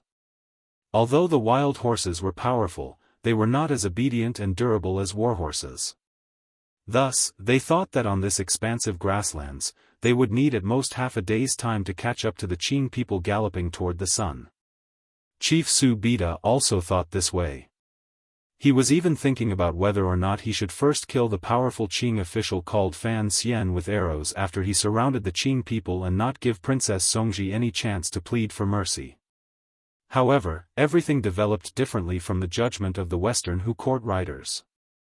Half a day passed. A day passed. The proud knights of the grasslands were still unable to catch up to the Qing people. They couldn't even close the distance. The reason was simple. The wild horses in the eyes of the Hu people were not wild horses at all. They were military horses that the Qing Overwatch Council had raised for a long time. The reason they could hide from the eyes of countless people on the grasslands, from the tribes famous for their horses, and become a herd of wild horses that wandered among the water and grass was all because they had been drugged.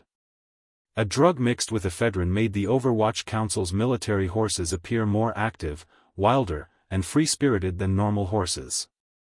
Furthermore, this herd of horses was very careful. They had not been nailed or branded. Even their manes had not been tidied. Once they galloped, there was the feeling of their long hair floating in the wind. No matter who saw them, they would think they were a herd of wild horses. That was why, that night, under the watchful eyes of the court riders, they had quietly approached Fan Xian.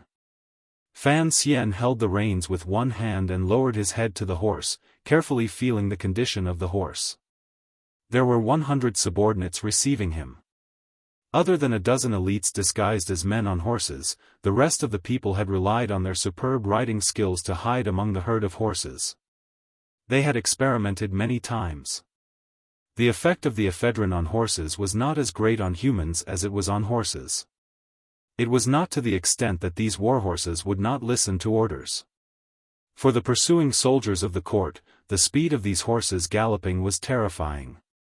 Warhorses disguised as wild horses were still warhorses, much less warhorses that had taken stimulants.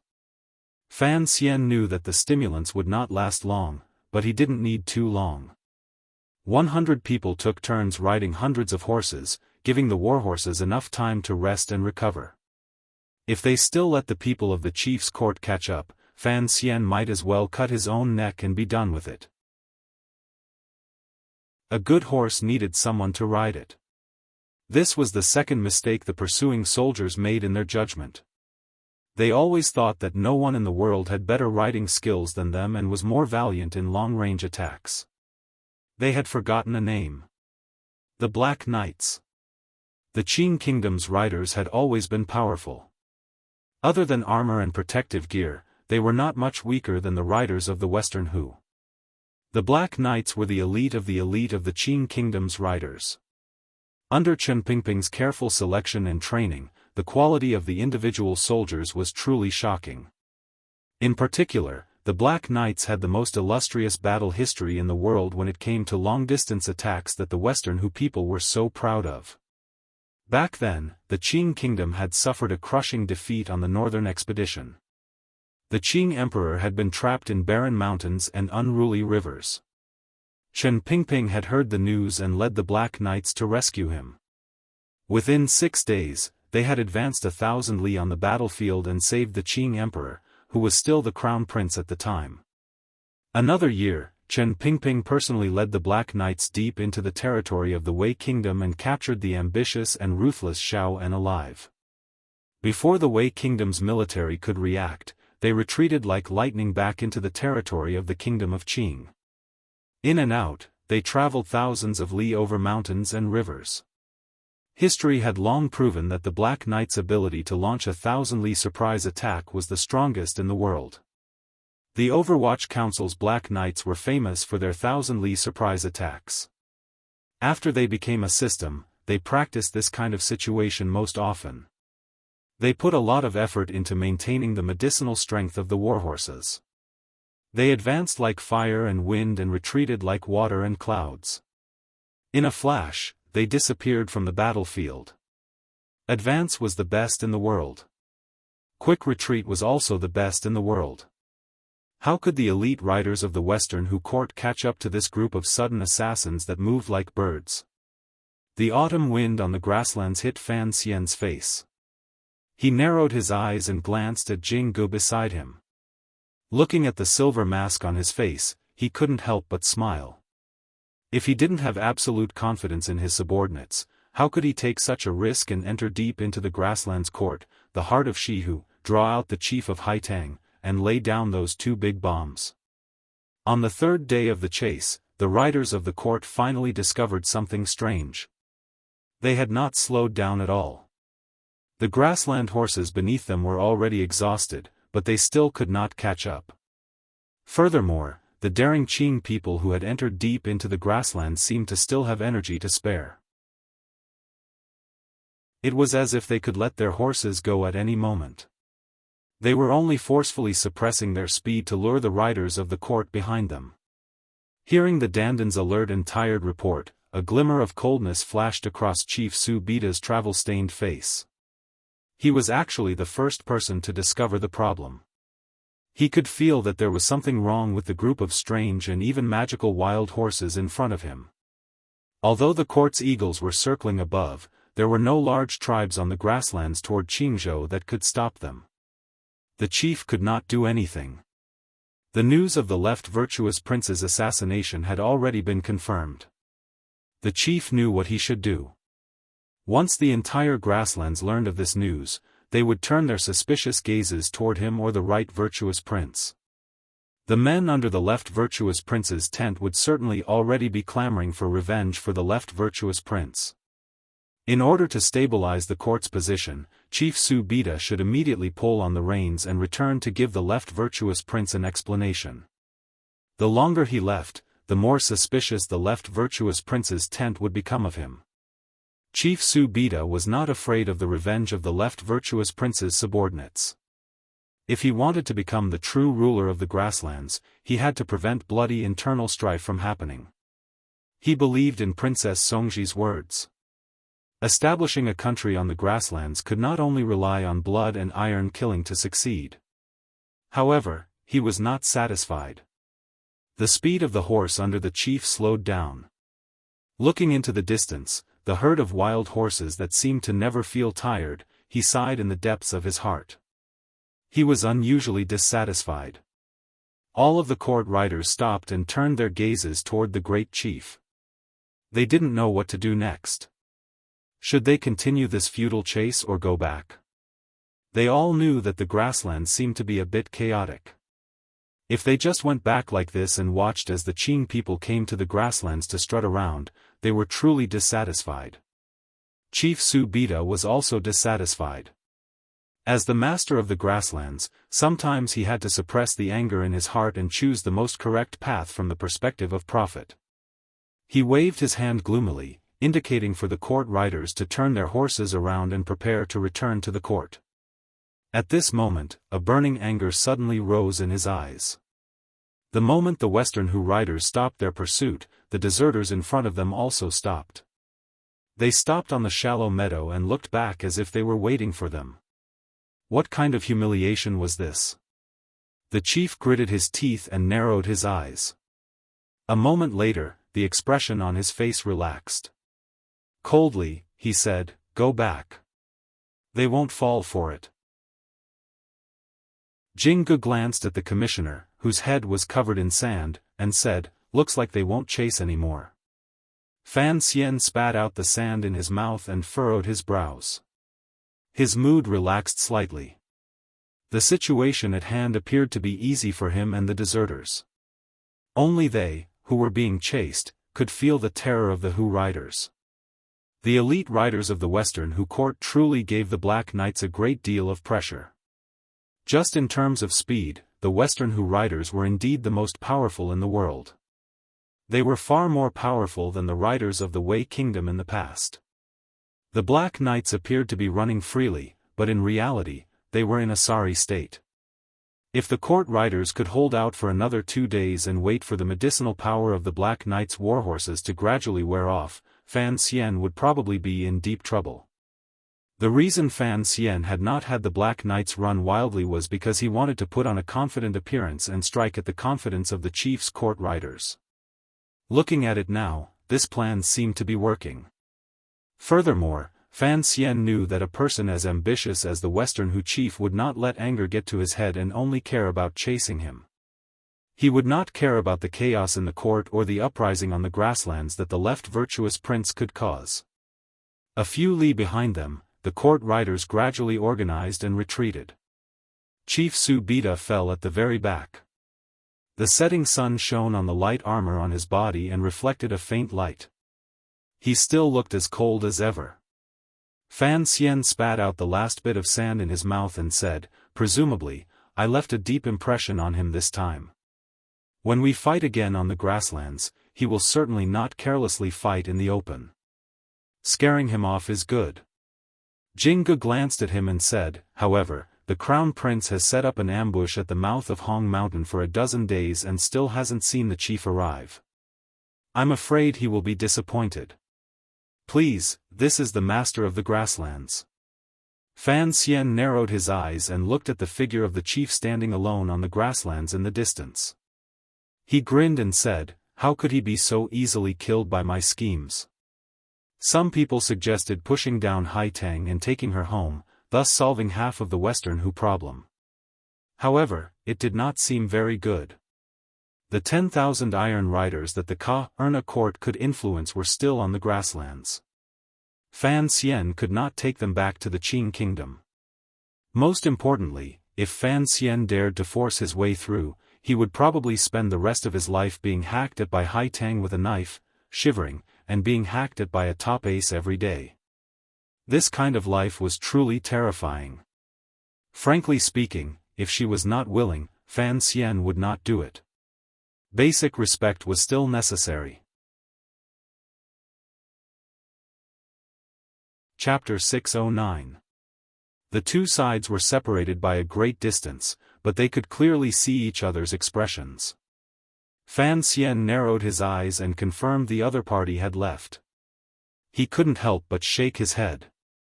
A wave of exhaustion that was difficult to suppress surged into his heart. After being chased by the Western Hu pack of wolves for 3 days, both sides had exhausted themselves. Since the other party had given up, he would not feel any disappointment. There was only relief. After waiting for 3 days, the pursuit that had been going on for 3 days seemed more like a child's game. It was not very dangerous, and neither side had even pulled out their knives or shot an arrow. But in reality, both sides knew what this pursuit represented and what kind of danger it hid. Fan Xian and his group entered deep into the grasslands and confidently left. Although they had not truly fought, they had left a deep shadow in the hearts of the Western Hu people. Many years ago, the Qing Kingdom's largest border expansion operation had also been carried out under the secret leadership of the Overwatch Council. Even now, the person called Chen Pingping was still a legend on the grasslands who was treated like a demon. Fan Xian's trip to Western Hu could be considered to have continued the Overwatch Council's excellent tradition. After taking over, he arrogantly patrolled the territory. This was a heavy blow to the spirits of the people on the grasslands. The Western Hu court wanted to unify the grasslands and fight against the Qing Kingdom, but they could not keep a group of people deep in the grasslands. Presumably, this would allow them to have a clearer understanding of their own strength. It would also make the Western Hu tribe, which had been incomparably glorious these 2 years, more careful when sending out troops. Chief Su Bida had chased for 3 days in vain and was forced to turn back gloomily. He looked helpless and sorrowful, but in Fan Xian's eyes, there was a different meaning. This master of the grasslands had retreated so resolutely. This kind of courage to give up and being able to suppress the Hu rider's warlike nature was truly an oddity on the grasslands. If this person, with Haitang's help, truly unified the grasslands, he would probably become a great danger to the Qing Kingdom. Fan Xian blinked his eyes. His long eyelashes were covered in dust. He looked like a native toying with the warriors of the grasslands in the palm of his hand. However, he was not very happy. On the contrary, he appeared lonely and helpless. "Let's go." He pulled on the reins and rode toward the bottom of the meadow under the setting sun. The warhorse beneath him was jubilant. Although it looked like the pursuing soldiers of the court had retreated, the Black Knights still did not relax. Who knew whether or not the ruthless Western Hu people would create a false impression and then attack from the side and rear? On the grasslands, the Hu people had the help of eagles. It completely nullified the effectiveness of the circular telescope in Fan Xian's hand.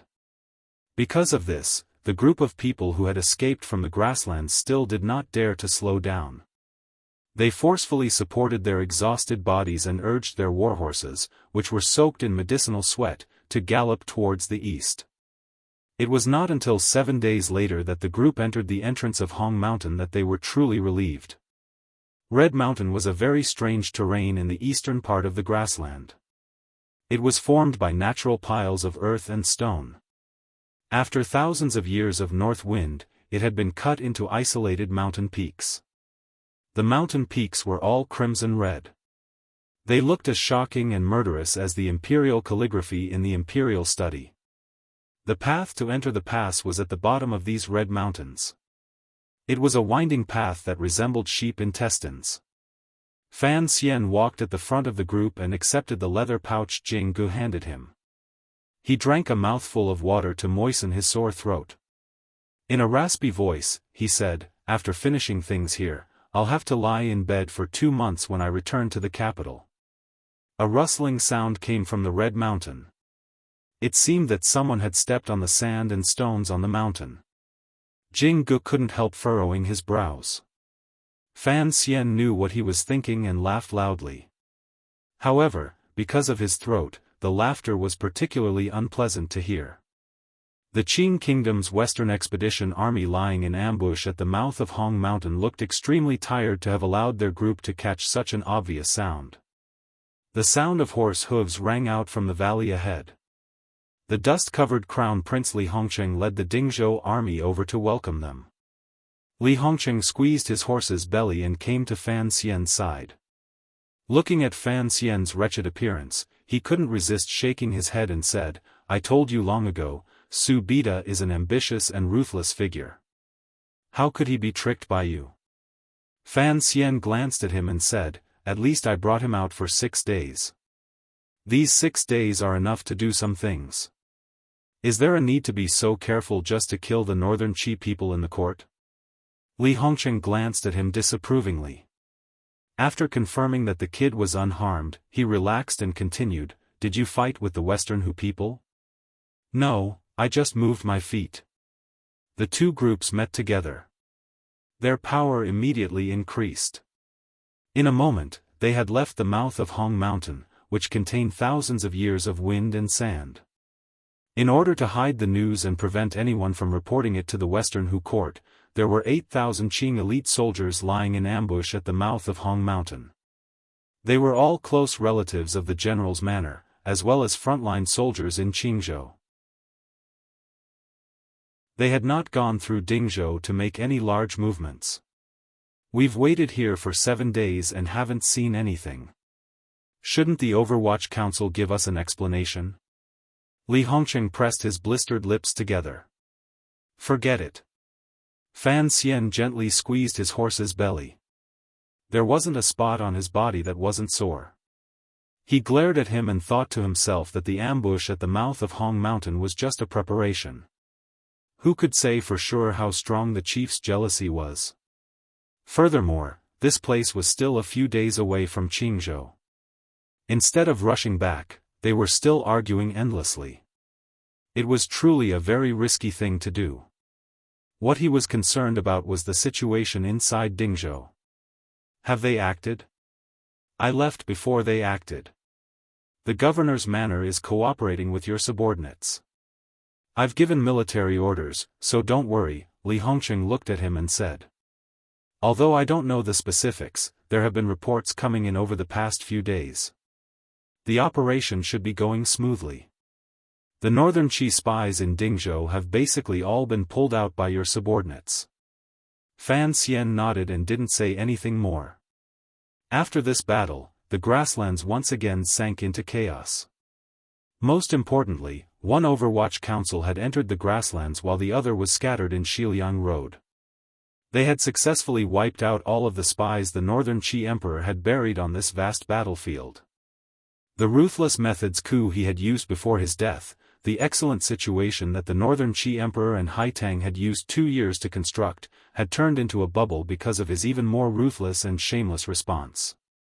4 days later, nearly 10,000 of the Qing elite troops finally withdrew from the grasslands and entered Qingzhou. This group of soldiers had not fought a single battle with the Western Hu riders. They had completely served as the backdrop for the Overwatch Council's actions. Their morale was not as high as when they had set out. Additionally, they had endured for too long at the mouth of Hong Mountain. They looked like defeated soldiers. The mental state of the Black Knights of the Overwatch Council was not much better. If it were not for the fact that they wanted to give Fan Xian face, these people would probably immediately fall to the ground and fall asleep. Once they entered Qingzhou, Fan Xian immediately ordered the Black Knights to rest. Jing Gu accepted the order and left. However, they could not immediately bathe and eat. First, they had to take good care of the hundreds of horses specially trained by the Overwatch Council. The medicinal power in these horses' bodies had already begun to recede. They could not hold out much longer. If they were not quickly treated, they would probably gradually die. These hundreds of human-like military horses were the saviors of the Overwatch Council's Black Knights. No one wanted to see them finally fall into such a tragic state. However, everyone knew that after this 1,000-li run, this group of black horses would never be able to recover their original spirit. Inevitably, they felt a bit sad in their hearts. Fan Xian followed the army of the western camp and met the suspicious gazes from both sides of the road in Qingzhou. The soldiers and merchants had guessed this young man's identity. They also guessed that the court must have carried out a major operation on the grasslands. Looking at the tired and listless appearance of the Dingzhou army, everyone thought that the court's operation on the grasslands had failed. The gazes they turned toward him were strange. Fan Xian and Li Hongqing had just entered the Qingzhou military yamen when Yiling, who had received the news, rushed back from the palace walls. Rushing into the back room, she pushed open the door and angrily said, "Do you think you're a god? How dare you bring so few people deep into the grasslands? Aren't you afraid the Hu people will eat you alive?" Yiling had her own reason to be angry. Although Fan Xian had not lost anything this time entering the grasslands, in reality, he had taken a great risk. Thinking of this, anger rose in Yiling's heart. If Fan Xian died on the grasslands, what would happen to Lin Wan? What would happen to the two children? As Lin Wan's bosom friend, she had sufficient reason to give the harshest criticism of Fan Xian's rash actions. Of course, there was another reason she was angry. Fan Xian had come to Qingzhou but had not come to see her. He had hidden such an important matter from her. Fan Xian paused with wisps of mist in his eyes as he watched the young lady of the Yi family break through the door and enter. His gaze unconsciously moved from the light armor on her body to the familiar and beautiful face. His heart was slightly moved. He knew that she was indeed concerned about his safety. However, looking at your appearance, you want to eat me alive even more than the Hu people, he said with a worried expression. Wang Fei, Hongqing, and I aren't wearing clothes. You don't have to be so anxious, do you? After entering the Qingzhou military yamen, Fan Xian and Li Hongqing, who were covered in wind and sand and sore all over, had used their power and position to immediately prepare 2 large buckets of hot water. They were soaking comfortably when unexpectedly, a woman barged in. Furthermore, her identity was special. Yiling had grown up in the Dingzhou army. Her personality was bold and forceful. She was very different from other women. Hearing Fan Xian's words, she realized that Fan Xian and Li Hongqing were naked and curled up in the large wooden buckets. These two people still wore purposefully shy expressions on their faces. It was very annoying. On the contrary, she was not embarrassed or angry. She just spat at the side of her feet and elegantly turned to leave. On the grasslands, the left virtuous prince had been assassinated. Something had happened to the court. It was certain to sink into chaos. As the head of the Qing court's military stationed in Shiliang Road, Li Hongqing had to quickly report this matter to Jingdou. At the same time, he had to return to Dingzhou to hold down the camp and move military power in order to deal with the newest change in the situation on the grasslands. Thus, the next day, he left Qingzhou. Fan Xian stayed. It was not because of the good scenery in Qingzhou or because of Yiling. It was because he wanted to wait for a few people to return before he could truly relax. After a few days, the Central Plain merchant group Fan Xian had mixed in to finally return to Qingzhou covered in dust. Calculating the time, this merchant group had traveled very quickly. The path the merchant group took on their return journey was not the same as the path Fan Xian had taken. On the contrary, they had missed the soul-stirring chase. Seeing this group of merchants return safely, Fan Xian's mood relaxed slightly. He had been worried that because of the Overwatch Council's actions, these merchants from the Central Plain would become the target of the Hu people's revenge. Unexpectedly, the Hu people, under their rage, were still able to resist attacking the merchant group. It looked like Haitang's teachings these 2 years on the grasslands and the chief's decisions about the future had already affected many people. Soon after, a lonely shepherd who had lost his cows and sheep and was unable to continue living on the grasslands, also entered the city of Qingzhou. However, no one knew that in this half a year, this lonely shepherd was playing the role of a mute servant who was used to hunching his body. The shadow had also returned safely. Fan Xian's heart relaxed a great deal. However, there was still no news from 13th Wang. He didn't know what his situation was, which worried him greatly. Although the Overwatch Council was used to using sinister methods to deal with all enemies, any method needed a powerful executor. Fan Xian himself was a powerful ace. He also had the shadow as his subordinates. If it weren't for these terrifying generals, even if he had lured Hai Tang and the chief away, he would not have been able to achieve the Overwatch Council's goal. The northern Qi people in the court would be dealt with by the shadow. The left virtuous prince, who had to die, needed another powerful warrior. Fan Xian had always been troubled by this. There were only a dozen top aces in the world. It was not until a long time later that he sent a probing invitation to 13th Wang through Baoyue brothel. After the Dong Mountain incident, 13th Wang had been serving the heavily injured and dying Siga Jian in the sword hut in Dongyi. However, Siga Jian miraculously dragged on and did not die, so 13th Wang never appeared in front of people again. Although Fan Xian and 13th Wang had an agreement 2 years ago, he didn't know if it was still in effect. Thus, this invitation was only a test. 13th Wang did not reply to a single word of this invitation. He directly left Dongyi and came to Jingdou to find Fan Xian. Fan Xian, the shadow, and 13th Wang, the three aces, went deep into the grasslands. They each had their own duties. In terms of the execution power represented by top aces, the present Overwatch Council was even more terrifying than when Chen Pingping was in power. It was because of 13th Wang's arrival that Fan Xian made up his mind to enter the grasslands. Because this person's identity was too special, Fan Xian didn't want the palace to be too suspicious of him. Thus, he purposely hid his identity along the way. He only brought him into the merchant group and then separated. He still didn't understand why 13th Wang was still willing to continue the previous agreement after Siga Jian had been beaten into a cripple by the emperor. He didn't have time to think about this. He only hoped that 13th Wang would be able to return safely after assassinating the Western Wuxian queen.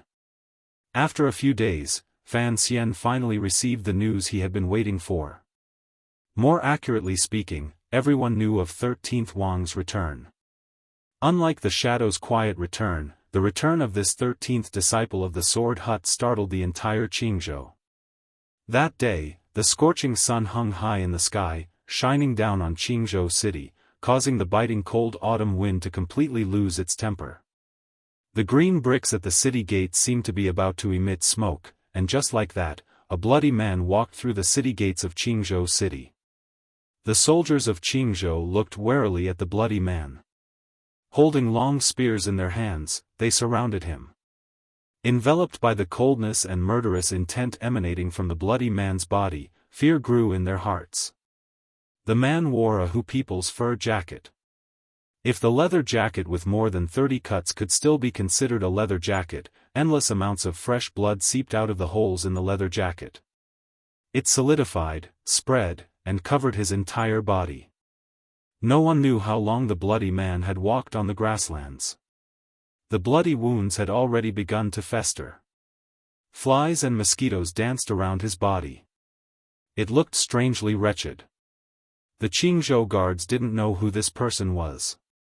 They only knew that for him to be able to walk out of the grasslands with such heavy injuries, he was certainly no ordinary person.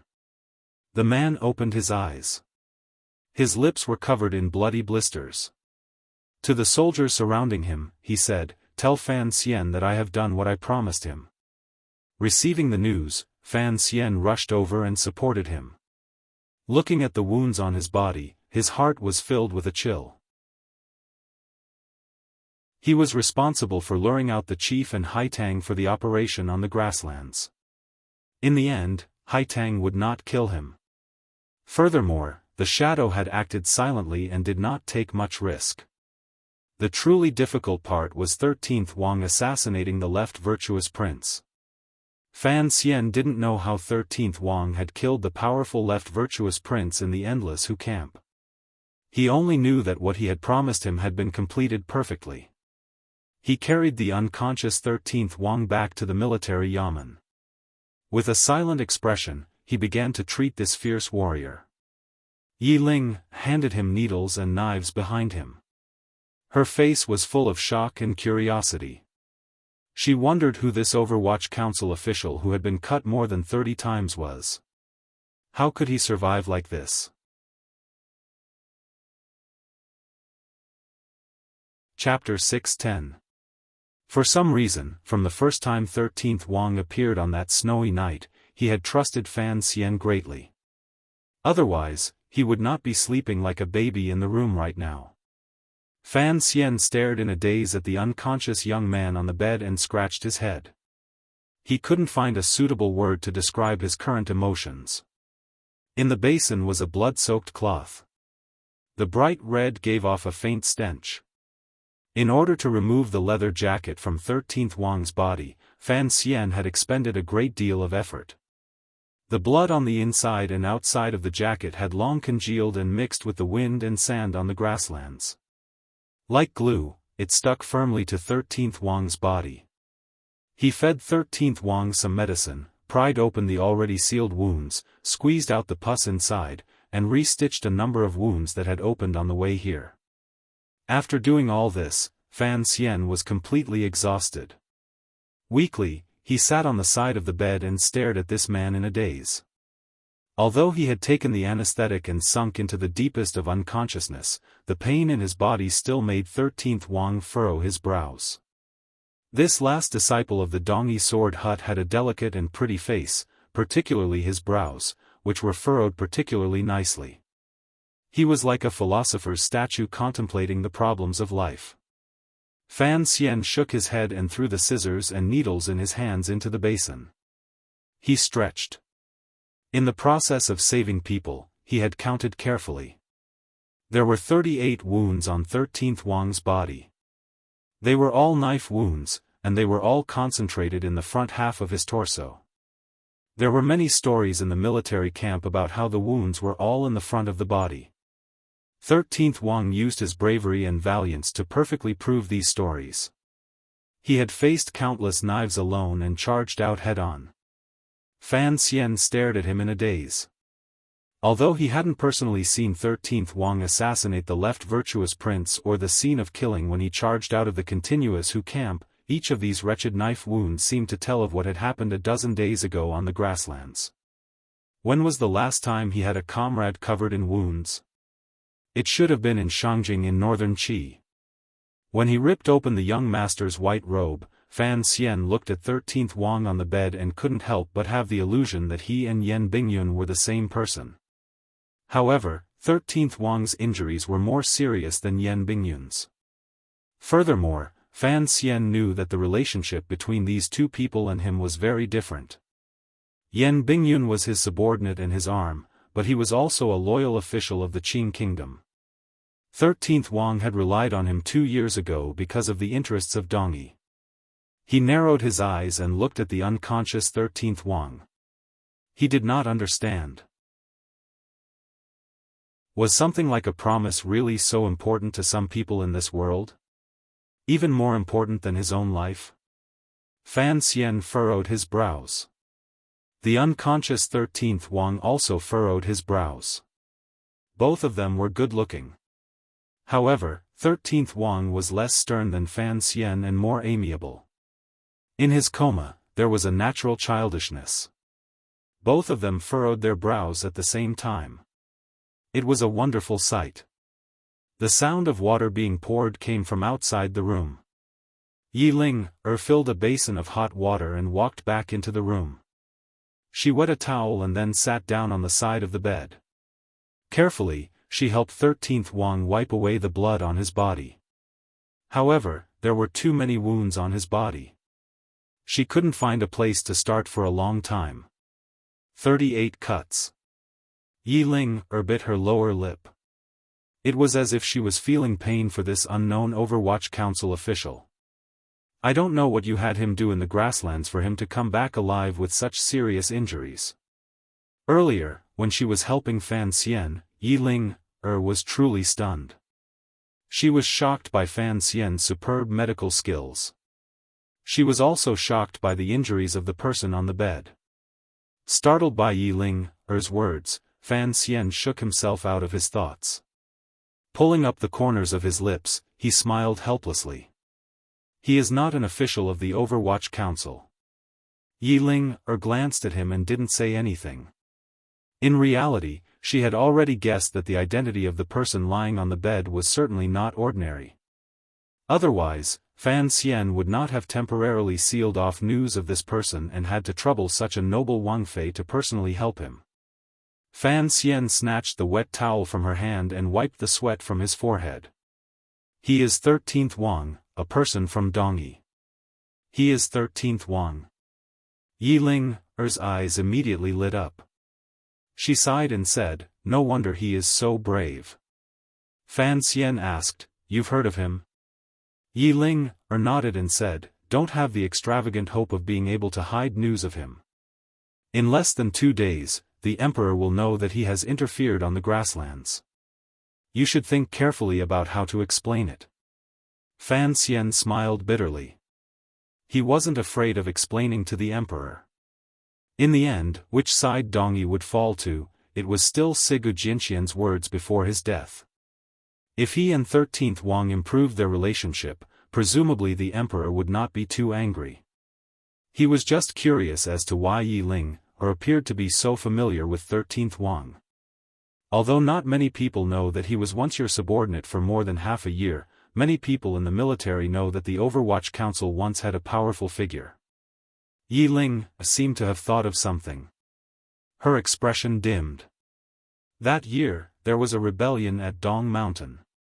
The Emperor was surrounded and trapped at the top of the mountain. Shang Shanhu led the Northern Expedition Army soldiers to attack the mountain and forced the Imperial Army to retreat step by step.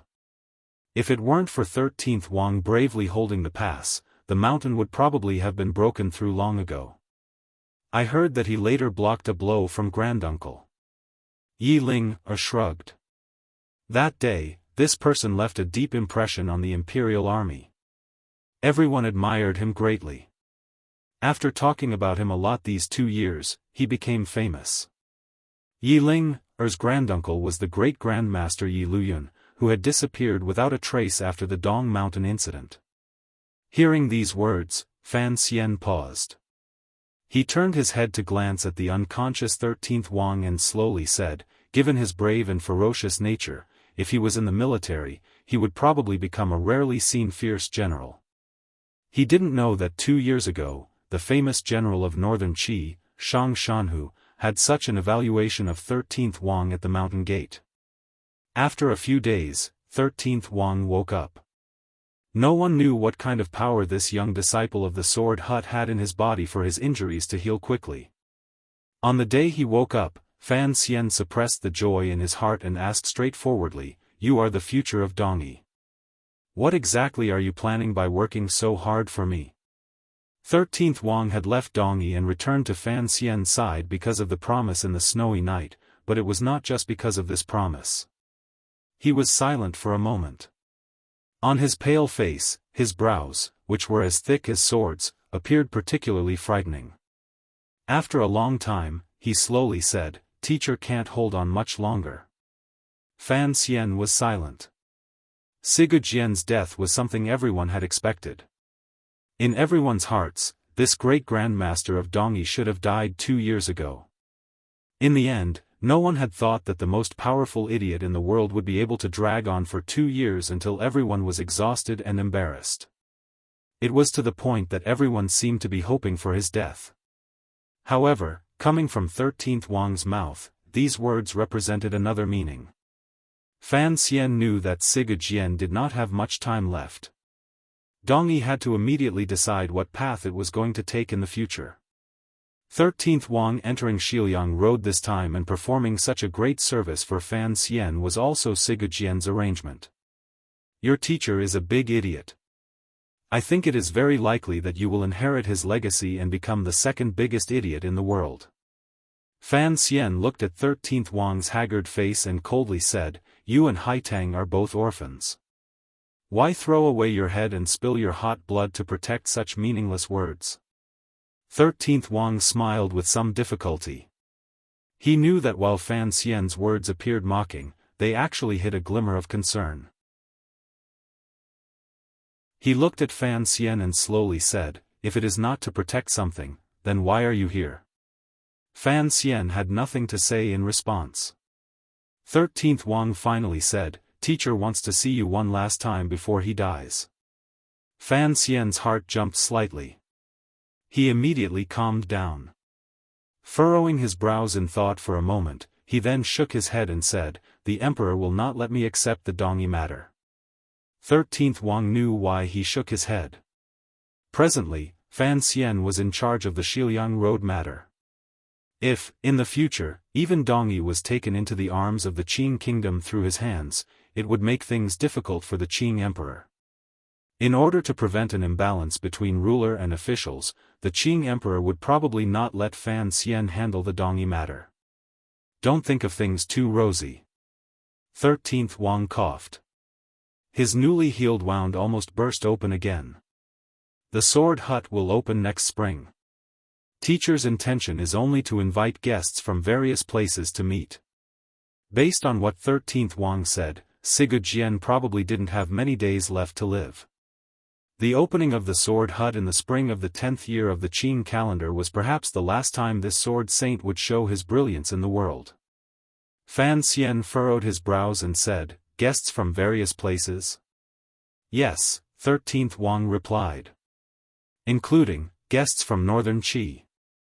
Fan Xian smiled. He knew what Sigujian was thinking. After the great grandmaster passed, Dongyi would not be able to protect itself. It had to find a good tree to rest on. Asking him and the nobles from northern Qi to attend the ceremony was to see which of the two powers in the world offered a higher price and who had the most sincerity. Dongyi had long shown Fan Xian its sincerity. This sincerity was the sincerity 13th Wang's words had delivered on that snowy night 3 years ago. It was sincerity written in 13th Wang's blood. If your teacher asks too much, I won't be able to help much, Fan Xian said seriously to 13th Wang. Very seriously, Fan Xian said to 13th Wang, You know I am speaking from the bottom of my heart. Never mind, rest well. After saying this, he realized that 13th Wang did not notice. Instead, his gaze had passed through the window and was cast toward a certain place in the courtyard. Fan Xian followed his gaze and saw Yi Ling, in light yellow clothing. Yi Ling, was sitting in the dusk. With a calm expression, she gazed at the lonely autumn trees outside the courtyard. She appeared particularly lonely. 13th Wang's gaze was very soft and lonely. Perhaps it was the wind, sand, and rain of blood on the grasslands that made this gentle but valiant man begin to appreciate the other side of life. Quietly, he said, This girl is very lonely. She is Yi Ling, my disciple, Fan Xian said bitterly. Her loneliness is a mistake made by me and all of her family. Oh, right, during the days you were unconscious, it was she who looked after you. 13th Wang didn't turn his head. He only looked calmly at Yi Ling, silhouette in the distance. It was as if he was admiring a beautiful scene. Fan Xian suddenly remembered the first time he had met 13th Wang on that snowy night. He had used the name Tai Xiang and said he was going to Baoyu a brothel to see all the beauties in the Qing kingdom. Involuntarily, a glimmer of a smile rose to the corners of his lips.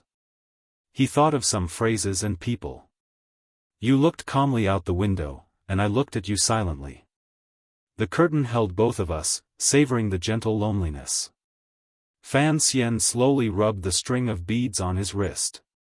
It was as if he had returned to the grasslands with Haitang gently leaning against his arm. It was impossible for Haitang to suddenly appear by his side. This reality made Fan Xian feel disappointed. Although he and Yan Bingyun had used 4 months and relied on the Shadow and 13th Wang's extraordinary strength to perfectly complete the Overwatch Council's plan, when he thought of Haitang still on the grasslands and the possibility that she would forever remain in the autumn grass and blue sea, Fan Xian felt anger for no reason. This anger was mostly directed at Ku He's arrangements before his death and his hatred for the little emperor of Northern Qi. Of course, the present Northern Qi emperor was no longer small. Although the connection between the palace treasury and the north had been greatly weakened because of the Qing emperor's powerful intimidation, the Northern Qi emperor had quickly consolidated the court and fully demonstrated his ability to govern. Under the Qing kingdom's overbearing aura, he did not show any signs of defeat. On the contrary, he began to stretch out his hands and legs, intending to counterattack. For example, in Shiliang Road, Fan Xian had spent a great deal of money to move Deng Ziyu back from Northern Qi's Shangjing to target Northern Qi's infiltration of Shiliang Road. Following the deaths of the Northern Qi people in the court, the Overwatch Council's purge operation in Dingzhou and Qingzhou began with a bang. Because the Overwatch Council had prepared for a long time and the person in charge of this matter was Deng Ziyu, who knew the way the Northern Qi Brocade Guard did things, it proceeded particularly smoothly. With the full cooperation of the General's Manor and the Governor's Manor of Shiliang Road, the Overwatch Council only used 10 days to capture over 40 Northern Qi spies in Dingzhou and Qingzhou. The number of Northern Qi spies who had died to the hands of the 6th Bureau of the Overwatch Council had already surpassed 100. In order to destroy Northern Qi's infiltration of Shiliang, Fan Xian had spent a great deal of money and exposed a few officials who had developed in the Northern Qi court for many years to obtain the name list. He knew that although the Hu people on the grasslands appeared to be able to resist at the moment, if they were allowed to continue developing, they would become a great threat to the Qing kingdom. Thus, he did not care about anything. He had to kill the signs of the Hu people's prosperity before the spring dew fell. He also knew that each time the Overwatch Council captured a Northern Qi spy in Shiliang Road and killed a spy, the distance between him and Haitang would increase. Furthermore, there were still a few Tianyi Dao disciples lying in ambush in Shiliang Road. The death of the left virtuous prince of Shi who brought too many unstable factors to the grasslands.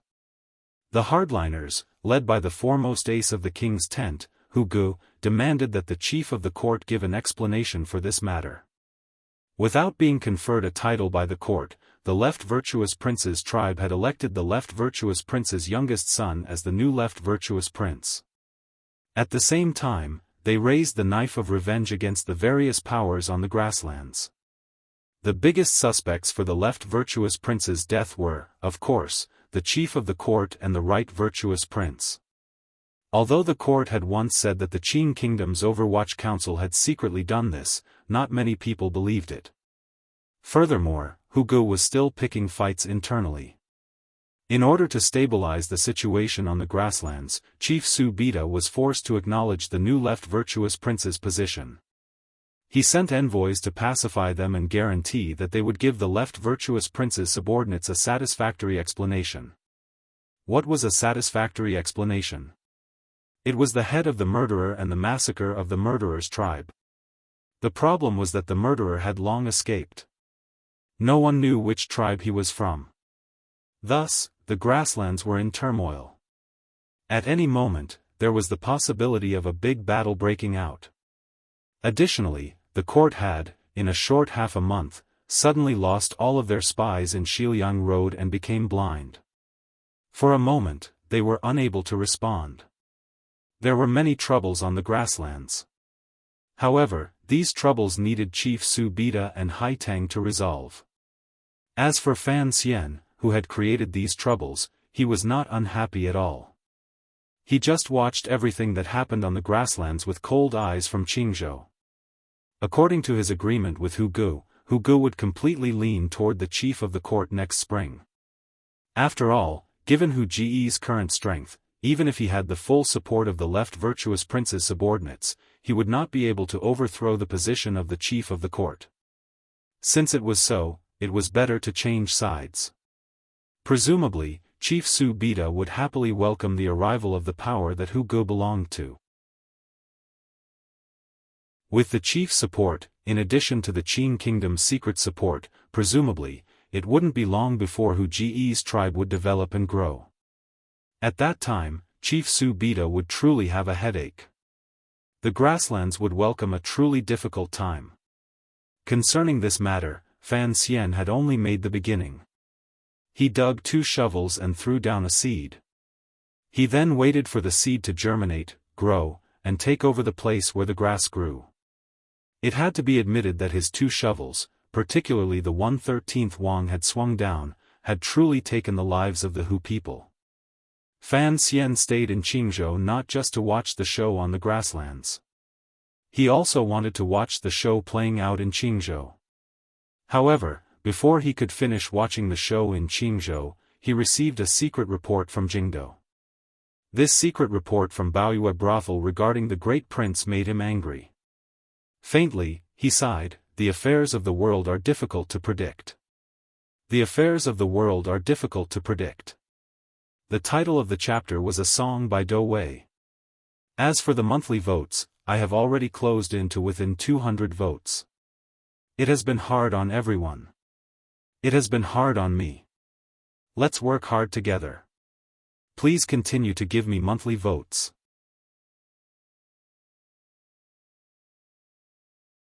Chapter 611. Presently, Baoyue brothel had spread a large net throughout the world.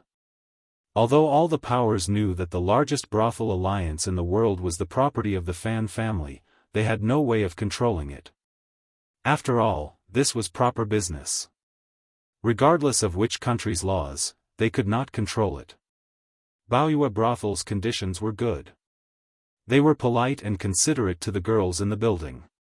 The guests were truly happy, and labor and management were harmonious.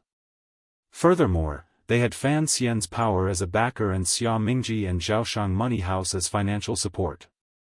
In a short 4 years, they had spread their tentacles to every place. Although Baoyue brothel's intelligence gathering was not as professional or powerful as the Overwatch Council's, at least it provided Fan Xian with another source of information. In the end, the Overwatch Council was the official spy organization of the Qin Kingdom. There was always a faint fear in Fan Xian's heart. If one day the Emperor had him hand over the Overwatch Council, then his eyesight and hearing would both decline greatly. For example, this secret report regarding the Great Prince proved the benefits of Fan Xian's strong support for Baoyue brothel. As for the information in the secret report, the Overwatch Council's report and even the Qinian unit's secret report did not mention a single word. If Baoyue brothel had not leaked it out, Fan Xian would not have known that another good show was about to play out in Jingdou. Of course, Fan Xian knew that this matter could not be blamed on the Overwatch Council and the Qinian unit. After all, it involved the face of the royal family and the emperor's family matters. Even if the official spy organization had found some information, before it could be confirmed and with the internal court and imperial censorate watching, they could not report it to him without evidence. Baoyue brothel did not care about this.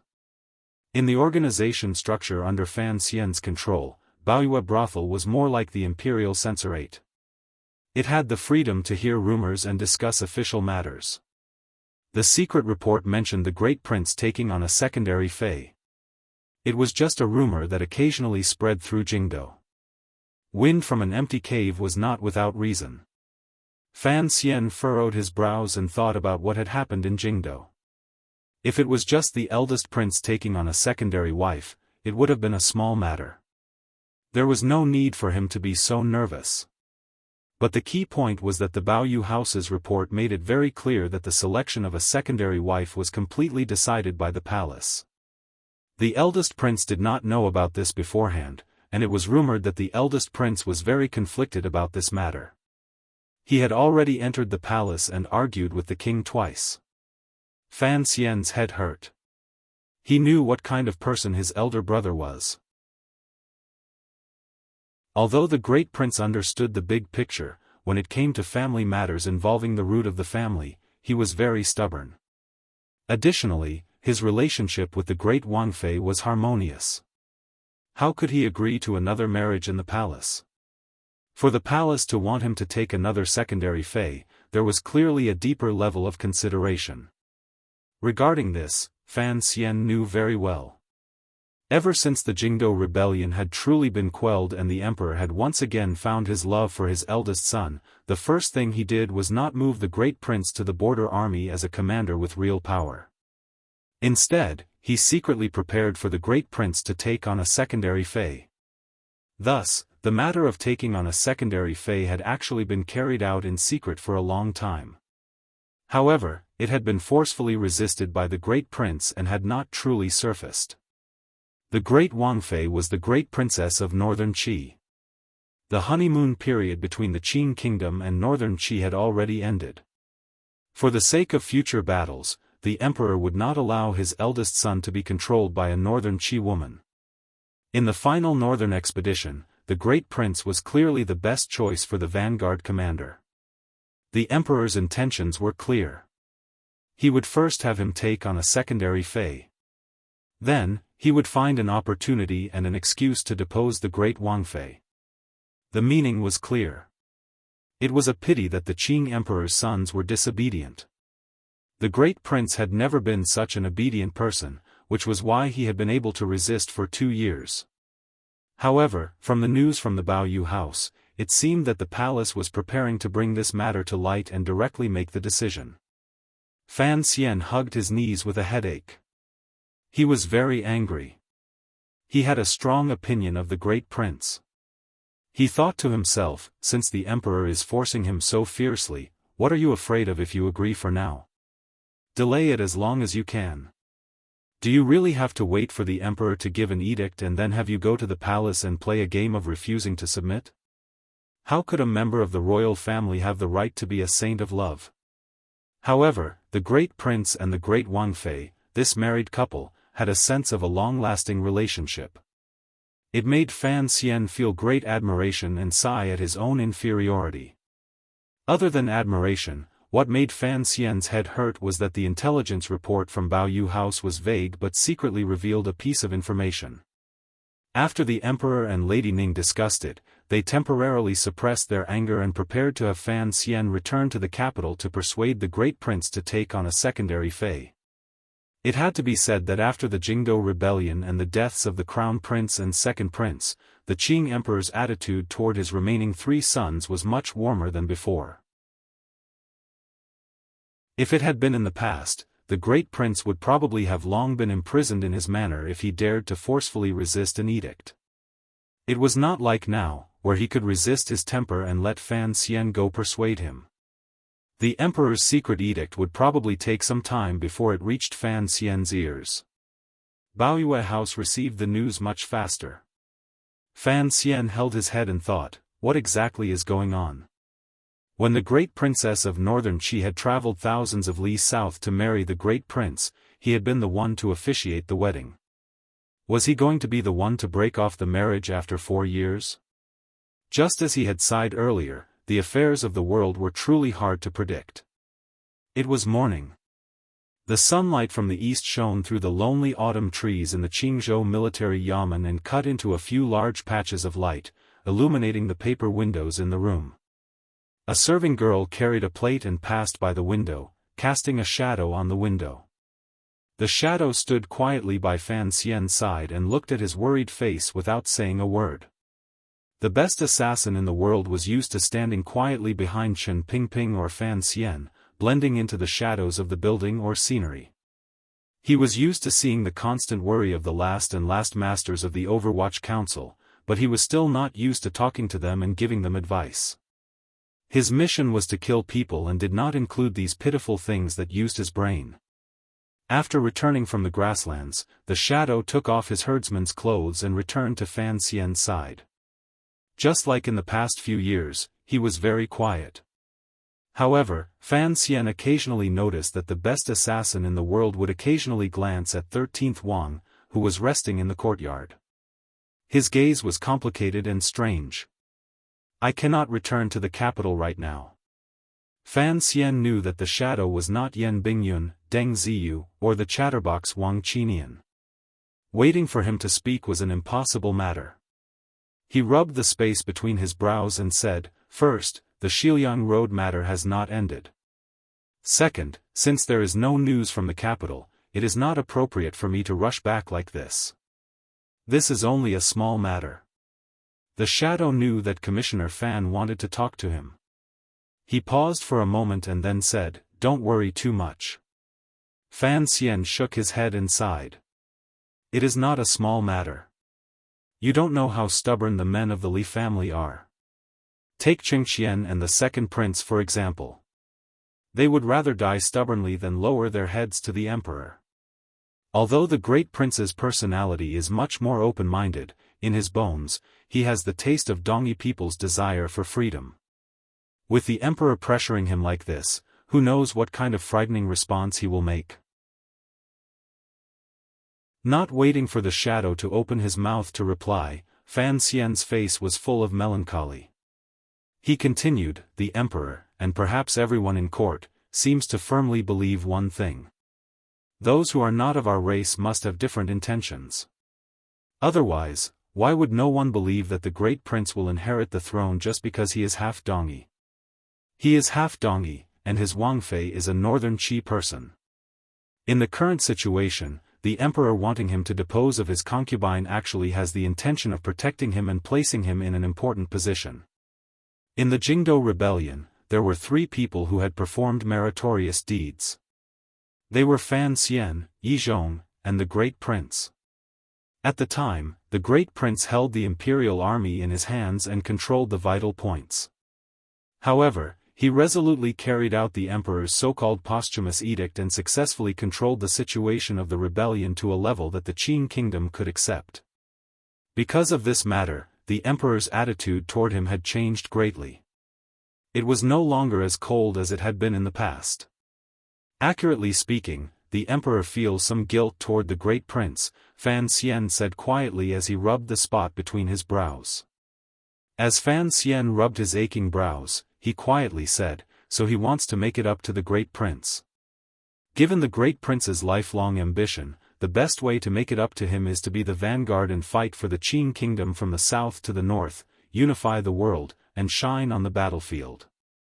The emperor has truly decided to use him as commander, which is why he has to depose the great Wangfei. Thinking of this, he also felt some resentment toward the emperor. The great Wangfei was the great princess of northern Qi. It did indeed affect the great prince's decision to be the commander of the northern expedition. But, why did he have to use such unconventional methods as taking a secondary fei to resolve it? This was not the demeanor a ruler of a country should have.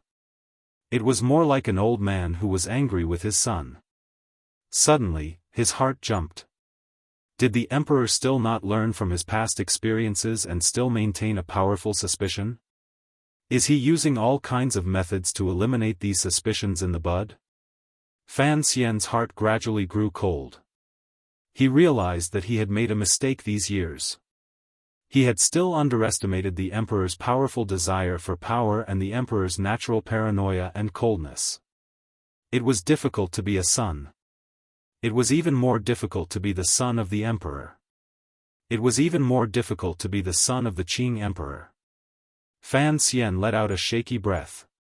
He knew that after he returned to the capital, he would probably be stuck between the emperor and the great prince. It was better not to think about this problem for now. But he was a little curious.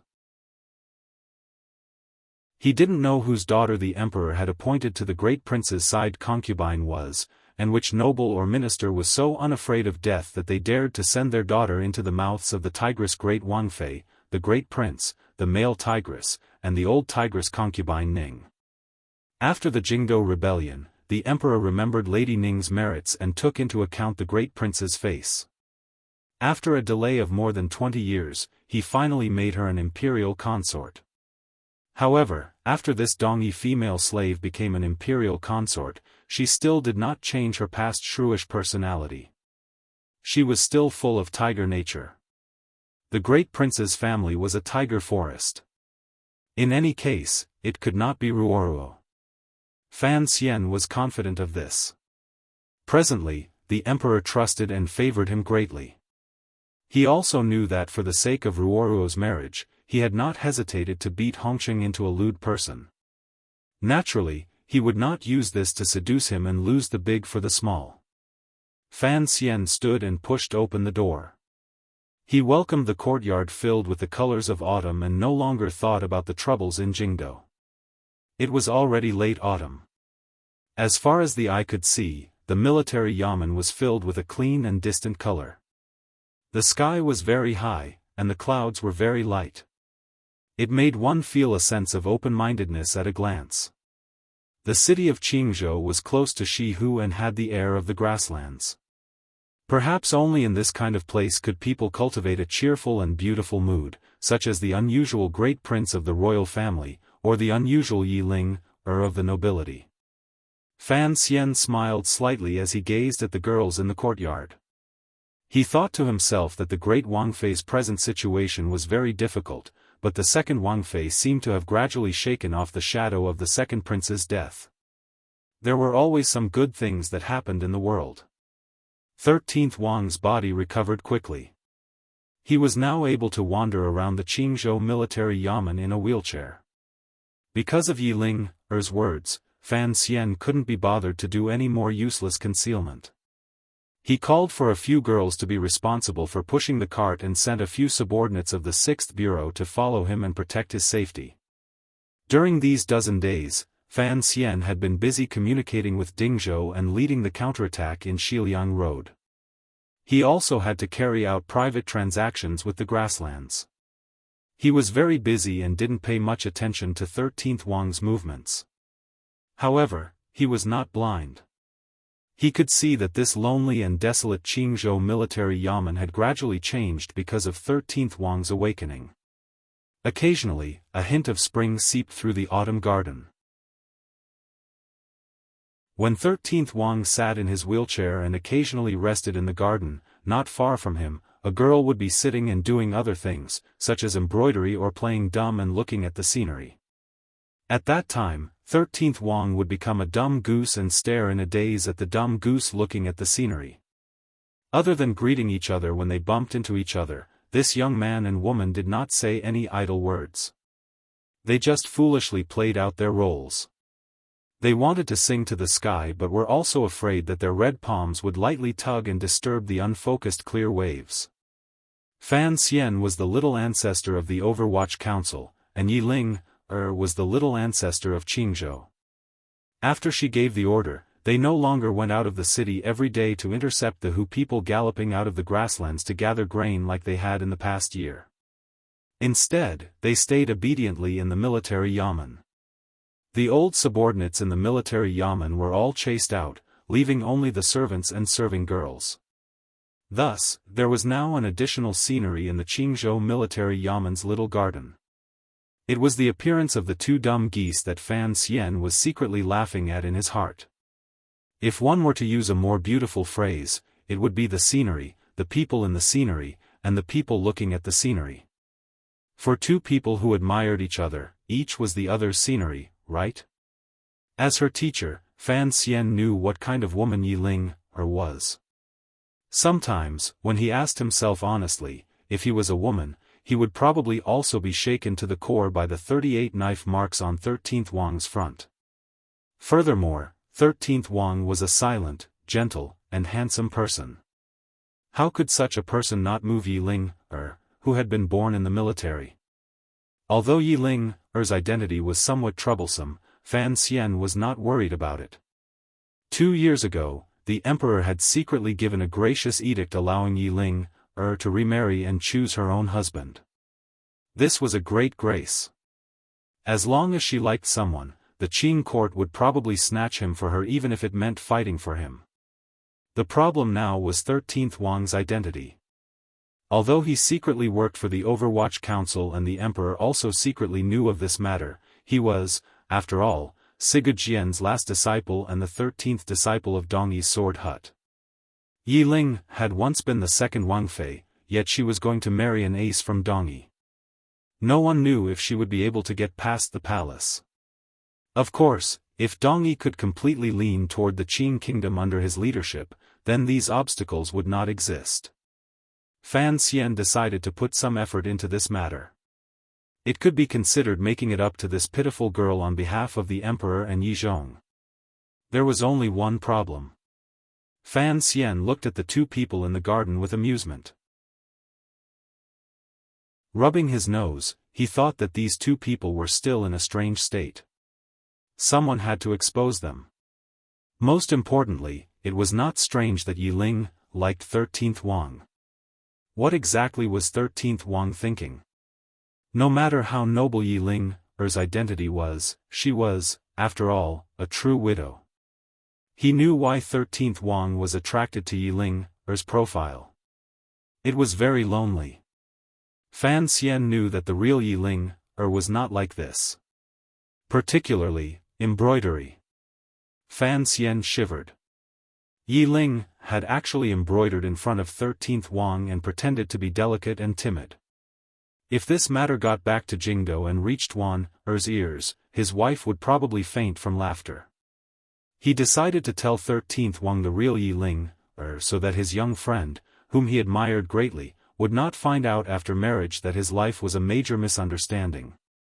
Just as Fan Xian was walking down the stone steps and preparing to disturb the supercilious young man and woman, the shadow behind the door quietly said something. He immediately stopped his steps. These days, the shadow had carefully hidden his tracks to prevent 13th Wang from discovering anything. Fan Xian knew the complicated relationship between the shadow and the sword hut. He also knew the shadow's true identity could not be known by anyone. Sigurjian and the shadow had an irreconcilable hatred. Looking at Sigurjian's favorite disciple in the autumn garden, the shadow's mood was not as happy as the man and woman in the garden. A moment later, Fan Xian said, "We'll go next spring. He won't die so early."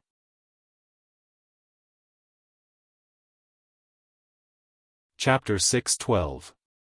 As for Sigurjian's life and death, the shadow was more concerned than anyone else. He did not want Sigurjian to die to someone else's hands, even if it was the merciless hands of heaven. Many years ago, Dongyi had suddenly fallen into chaos. Sigurjian had gone mad with his sword and slaughtered all the elders and relatives of his clan. Only the 16-year-old shadow had escaped. From the age of 16, the shadow's life had continued with the thought of revenge against his elder brother. He gradually sank in powerful fear and anger and became the shadow behind the two leaders of the Overwatch Council. The reason Sigurjian was called an idiot was probably because his methods when he slaughtered his own clan were too bloody and crazy. As for how the shadow escaped Dongyi, met Chen Pingping, and was accepted into the Overwatch Council by Chen Pingping, became loyal, and fought to the death, that was perhaps another long story. Fan Xian was not very clear on this point and didn't want to ask too closely. Everyone beside him had their own stories and their own secrets, such as Jing Gu, the Yan family, and the shadow. However, he knew the identity the shadow hid in the deepest part and the blood feud between him and Sigurjian. Just like how he treated the other people beside him, Fan Xian and them helped each other and supported each other as they walked through these difficult times. Fan Xian didn't turn his head. In a quiet voice, he said, "I know you've always wanted to ask him something. Don't worry, you will definitely be able to ask." The shadow was silent for a moment and then disappeared behind Fan Xian. He did not let 13th Wang and Yi Ling in the garden detect a trace. Fan Xian was silent for a moment and then walked toward the garden. In a moment, he had arrived between the silent man and woman. 13th Wang raised his head and glanced at him, feeling slightly surprised. The Qing court was currently in Shiliang Road fighting the Hu people of the grasslands and northern Qi's reinforcements. For a dozen consecutive days, Fan Xian had been extremely busy because of this matter. Why did he have the leisure to come out to the garden now? Yi Linger had her head bowed as she worked on her taut embroidery frame. She had long since sensed Fan Xian's arrival, and immediately jumped out of the quiet, peaceful, and happy atmosphere she had been in. Her heart was filled with hidden bitterness, and the already slow speed of her needles became even slower. It didn't seem like she was embroidering, but more like she was using the tip of a thin needle to tickle the taut fabric. Fan Xian stood between the two of them. Since they did not speak, he could not find any reason to speak. With his hands behind his back, he put on an expression as if he knew everything. Gazing at the lonely autumn trees outside the garden, he pretended to be elegant. Seeing him act so pretentiously, 13th Wang didn't know if Fan Xian had seen through the thoughts he had never expressed. His gaze became slightly chaotic. Yi Linger glanced at him, lowered her head, and gently bit her lower lip. The time had come. Fan Xian coughed and said, "Wang Fei, although the scenery in Qingzhou is not bad, you embroider in the garden every day. With the garden walls blocking your vision, it is impossible to see clearly, right?" Hearing the words, Wang Fei, Yi Linger thought Fan Xian was reminding her of something. Her face immediately paled and she didn't reply. 13th Wang was silent. Like Yi Linger, he had also misunderstood Fan Xian's meaning. He thought to himself that although he had not spoken much with the young lady of the Yi family, he knew she was a woman with a refreshing personality. There was indeed a chord in his heart that had been tugged at by the wind in Qingzhou. However, she was, after all, the Qing Wang Fei. The difference in status was too great. Fan Xian sighed and turned his head to 13th Wang. 13th, although you are heavily injured and need someone to take care of you, after all, men and women have to be careful, particularly since the young lady of the Yi family is the Qing kingdom's Wang Fei. There is no one else in the garden watching. You two just sit facing each other like this. You have to think about how I will explain this to the palace when I return to the capital. These words made things clear. 13th Wang had been sighing earlier, but under the gentleness of his personality, there was an incomparable stubbornness. Raising his brows, he looked at Fan Xian and said, "I'll leave the manor immediately." Yi Linger raised her head in shock and glared fiercely at Fan Xian. Fan Xian's heart jumped slightly. Shortly after, he smiled warmly and thought to himself that this was a 13th Wang worthy of his trust. Ignoring Yi Linger's angry glare beside him, he flipped his palm and drew 3 circles in the air. He then grabbed at the embroidery cloth in front of Yi Linger. It was gentle and windless, but it was also very fast. It was the little trick he had relied on to become famous. Yi Linger's fingertips unconsciously tightened. The embroidery needle carried the sound of the wind as it pierced toward Fan Xian's wrist at a tricky angle. This was also a little trick. However, these tricks had been taught to her by Fan Xian, so how could she stop Fan Xian from stealing the cloth? With a flash of a figure, Fan Xian had already taken the embroidery cloth from her hands and floated to 13th Wang's side. With a smile, he said, 13th, I was just afraid you'd be tricked. Our Wang Fei is not a young lady of a large family who knows how to embroider. 13th Wang was slightly startled. He didn't understand why the commissioner would suddenly say this. Immediately after, he saw Fan Xian place the embroidery cloth in front of his eyes. Embroidered on the cloth was half a water duck. Yi Linger had been in the garden, where 13th Wang could see, embroidered for a whole 7 days. In the end, she had only embroidered half a water duck. 13th Wang immediately understood what Fan Xian meant by a misunderstanding and couldn't resist smiling slightly. It was Fan Xian who laughed loudly and said, "The pleasure between a man and a woman is a matter of course. No one can stop you. However, you have to think carefully." Yi Linger abruptly rose. She was so angry that her entire body trembled. She looked angrily at Fan Xian, but she was too embarrassed to say anything. Mist gradually rose in her eyes. She appeared very pitiful. 13th Wang looked at this woman's appearance and felt an inexplicable pain in his heart. He withdrew his smile and his face was full of concern. Fan Xian slowly stopped laughing. Suddenly, he lowered his voice and said by 13th Wang's ear, "You have to talk about love." Even if these two dumb geese were to sit together for a lifetime, what use would it be? 13th Wang knew that this person had come specially to help him break through the layer of paper on the window. Other than feeling slightly embarrassed, he couldn't help feeling grateful. However, he was unable to speak as shamelessly as Fan Xian. Yi Linger didn't know what Fan Xian had said. Looking at the two of them whispering to each other, she felt very uneasy. Fan Xian had finished what he needed to do and leisurely walked toward the front yard of the military yamen. His posture was relaxed as if he had done something very good and was very pleased with himself. Yi Linger looked at his retreating figure. For some reason, a great dissatisfaction rose in her heart. She huffed lightly and mockingly said, "Teacher, I don't know how to embroider, but this water duck, I'm afraid, it's better than the one in your house." Hearing these words, Fan Xian immediately thought of the needle marks on Wanner's fingers, as well as the water duck painting. A chill ran through his body, and his face was filled with embarrassment. How could he reply? He quickly fled into the wilderness. Looking at this scene, Yi Linger giggled. Her laughter echoed like silver bells in the autumn garden in Qingzhou. However, the person beside her did not laugh. He only looked at her quietly and appreciatively. It was boring to laugh alone. Yi Linger awkwardly stopped laughing.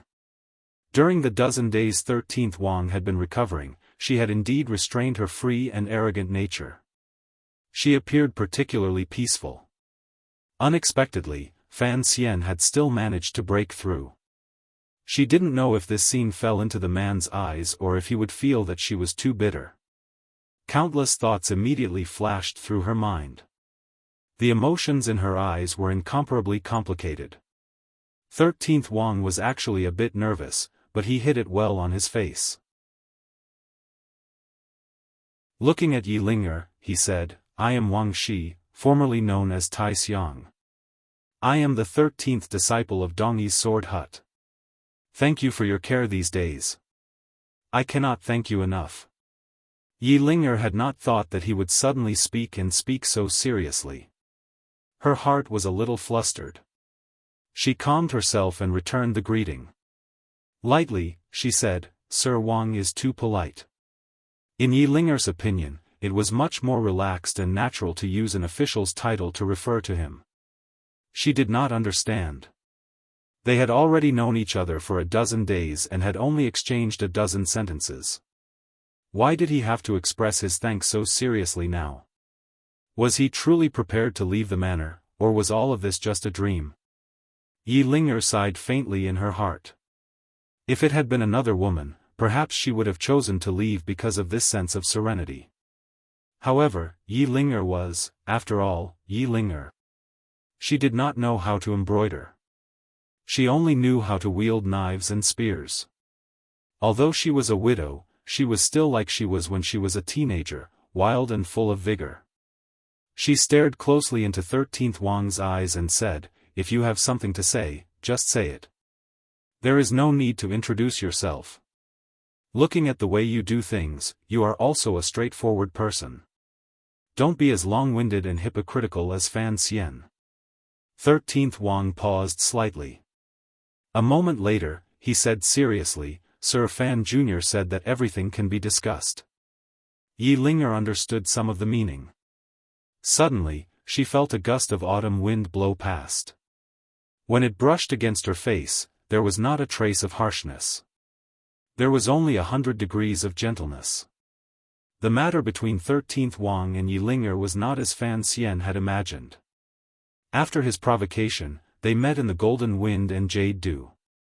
It was better than countless things in the mortal world. When dry wood and fierce fire met, it was like the yellow river overflowing and could not be stopped. On the contrary to his expectations, this young man and woman still maintained their politeness and sat across the stone path. They would only occasionally say a few words. Speaking of which, it was strange. 13th Wang and Yi Linger's personalities were both first-rate, particularly Yi Linger, who had grown up on the edge of the grasslands. Compared to the young ladies in Jingdo, she was much more cheerful.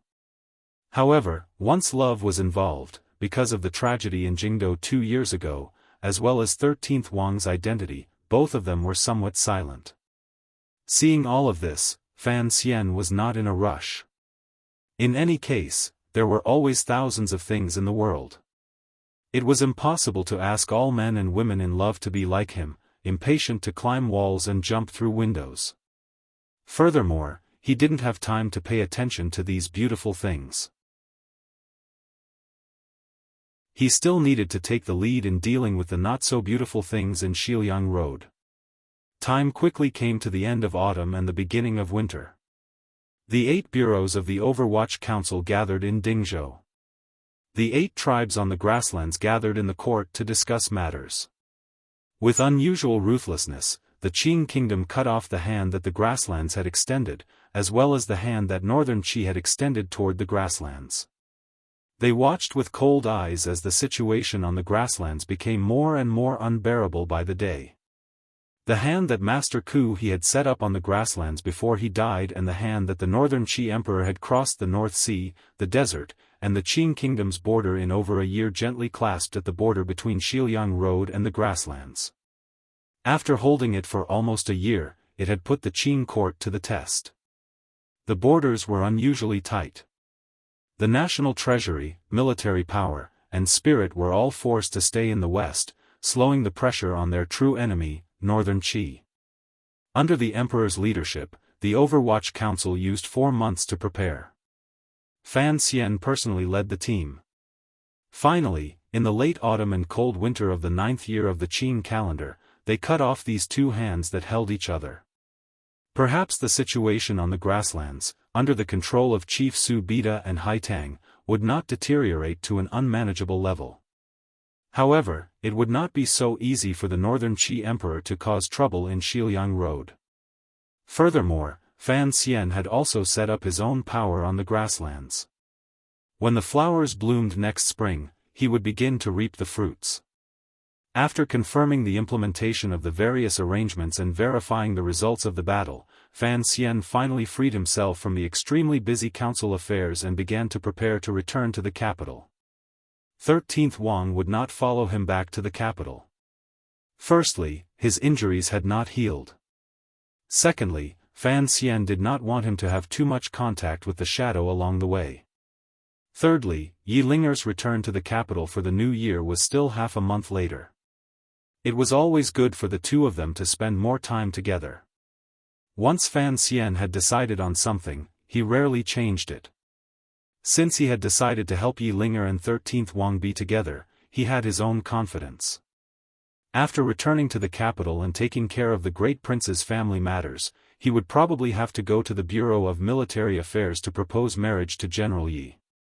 Of course, this matter first required the emperor's approval. On the 15th day of the winter of the 9th year of the Qing calendar, the Overwatch Council finished their operation in Shiliang Road. The commissioner Fan Xian passed through Dingzhou and stepped on the road back to the capital. Outside Dingzhou, there were countless officials and generals who had come to see him off. They lined up densely in 2 rows. The governor of Shiliang Road and General Li Hongqing stood side by side with Fan Xian. After saying a few official words, they ended the conversation. At the end, Li Hongqing gazed deeply at Fan Xian. Fan Xian knew what he meant and did not reply. He only quietly said, "I'll wait for you in Jingdo." The group of carriages set off and drove onto the official road in front of Dingzhou. Fan Xian unconsciously turned his head back to look. He did not stop his gaze on the Dingzhou military and political officials. Instead, he raised his head and looked at the row of wooden frames on the Dingzhou city gates. An entire row of wooden frames was nailed to the top of the Dingzhou city gates. On each frame hung a corpse. In this operation, they had executed over 40 spies. After these spies died, they still could not find a place to rest. They were hung high above the city gates and allowed the autumn wind to blow and the autumn sun to shine. Some of the corpses that had been hung the earliest had almost completely rotted.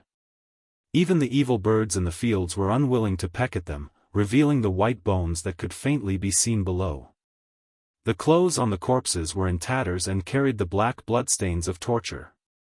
A long row of corpses swayed slowly in the wind above the city gate. It gave off a terrifying and bloody stench, and it welcomed all the people who came from the Chinese plains. This terrifying scene served as a warning to all the people in the world. Fan Xian narrowed his eyes and pulled his head back from the window. Hanging corpses had its own effect in psychological warfare.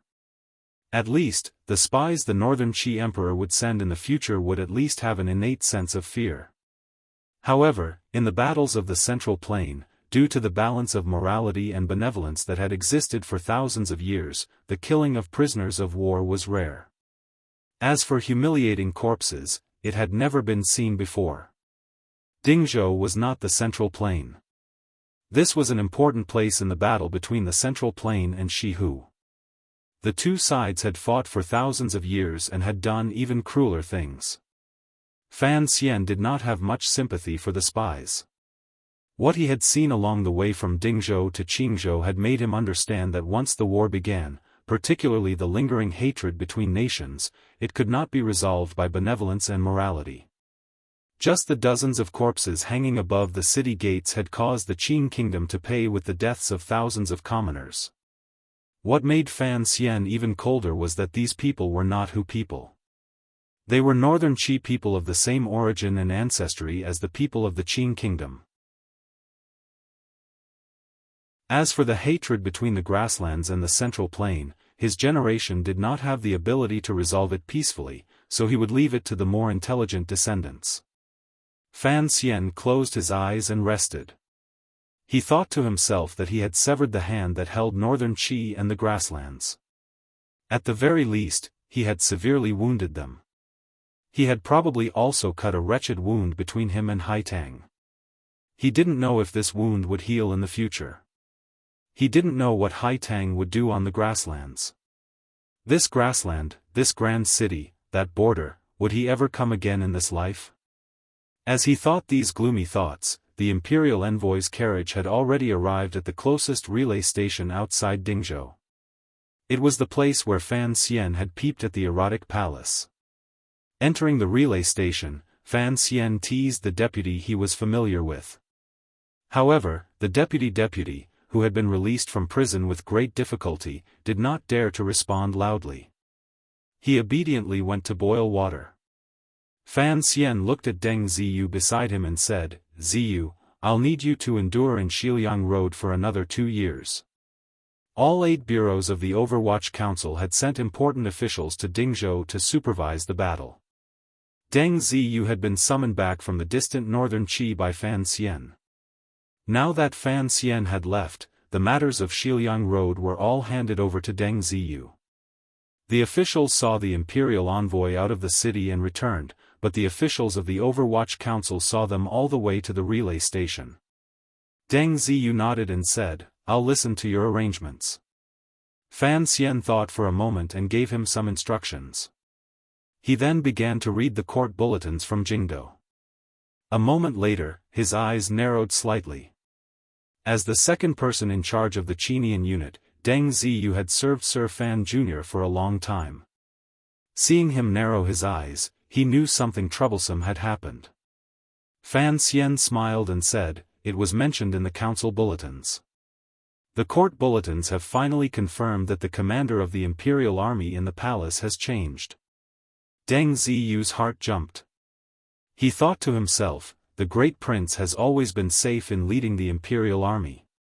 Why would there suddenly be a change?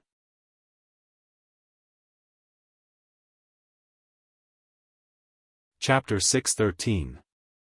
The court bulletin and council report stated clearly that the position of commander of the Jingdou imperial army was no longer held by the great prince. It had been given to Gong Dian. After Gong Dian had quelled the rebellion in Jingdou, he had once again taken up his old position as commander of the palace guards. It was not strange that he was now also the commander of the imperial army. Everyone knew of the Yi family's loyalty to the emperor. The royal palace was no longer the responsibility of the great prince's safety, so it could only be given to Gong Dian. The problem now was, after the great prince was no longer the commander of the imperial army, what position would the emperor place him in? The court bulletin did not say, and there were no clear rumors in Jingdo. Fan Xian looked at the paper in his hand and couldn't help but shake his head. A few important appointments had been made in Jingdo. These appointments were all concentrated in the military. It was clear that the emperor had some thoughts. Furthermore, he was beginning to open up a position for the great prince. What caught Fan Xian's attention the most was that the commander of the Jingdo garrison, Xiao Jinhua, had been removed from his position and had been transferred to the Nanzhao border army to be the deputy governor.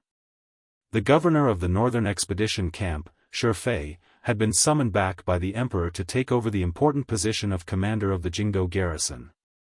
Above Xiaofan, the governor of the Yanjing camp, Wang Jikuan, remained where he was. These three transfers of military generals were not normal. Fan Xian knew very well the roles these generals played. He also understood the emperor's different attitudes toward each of them. For example, the commander of the Jingdo garrison, Xiao Jinhua. During the Jingdo rebellion, he was only the commander of the Donghua Gate of the 13 city guards. Because he had stood his ground firmly and forcefully blocked the remaining soldiers of the Qin family, which belonged to the crown prince, within Jingdo, he had performed a great service. That was why the emperor had promoted him 3 levels and made him the commander of the Jingdo garrison. This could be considered the emperor's expression toward a loyal official. Fan Xian had long guessed that the emperor would not let this minor character, Xiao Jinhua, be the commander of the Jingdo garrison for too long. For one, his foundation was too shallow. It would be difficult for him to convince the masses and take on such an important responsibility as the Jingdo garrison. For another, Xiao Jinhua had come from the 13 city gate guards. The emperor had been bitterly disappointed by their performance during the Jingdo rebellion. The emperor trusted Zhang Diqing the most, but Zhang Diqing had sided with the eldest princess. Although the emperor had Zhang Diqing killed by 1,000 cuts and destroyed 3 of his clans, he had not vented the anger in his heart. Xiao Jinhua had been caught in the crossfire, but this person presumably knew the use of his symbol. He should be able to accept going to Nanzhao to be the deputy governor. The situation in the Northern Expedition Army was rather complicated. Yan Xiaoyi had been killed by Fan Xian on the summit of the mountain. The Qing Kingdom's Northern Expedition camp next to Cangzhou had been implicated in the rebellion and had faced countless purges in the past 2 years. The court had never allowed General Xiaofan to officially take over the position of governor of the Northern Expedition Army. Instead, he only had the right to know that he was under the jurisdiction of the Yanjing camp's Wang Jikuan. General Xiaofan had been Wang Jikuan's deputy for the past decade, so there should be no problem with this arrangement. Since the emperor had Xiaofan return to the capital to take over as commander of the Jingdo garrison, the position of governor of the Northern Expedition camp was empty. Who was it for? Fan Xian shook his head and thought that probably everyone could see clearly that the position of governor of the Northern Expedition Army, which was at the heart of the world struggle, was left for the great prince. It seemed that after the emperor had rested for 2 years, he had finally begun to lay down his chess pieces step by step. During these 2 months, the Overwatch Council and Dingzhou army had forcefully stabilized the situation in Xiliang and the grasslands. The emperor finally had the spare time to prepare everything in the northeast. However, if the great prince was to become the commander of the Qing army's vanguard, control the 100,000 soldiers on the front lines, and become the powerful governor of the Northern Expedition Army, then he would have to accept another of the emperor's arrangements. He would take in a secondary Fei. When the troops were sent out, it would be the time for the great Wang Fei to leave court. The great prince is not like that, Fan Xian furrowed his brows and thought. Fan Xian furrowed his brows as he thought. The emperor had already paved the way for the great prince to lead the Qing army and fight on the battlefield.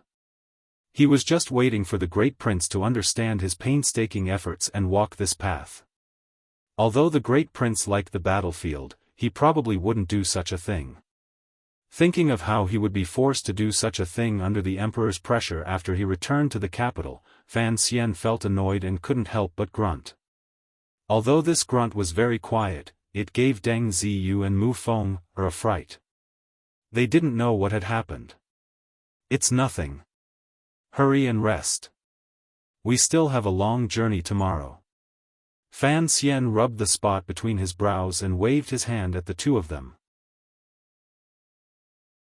After thinking for a bit, he asked Deng Ziyu to stay.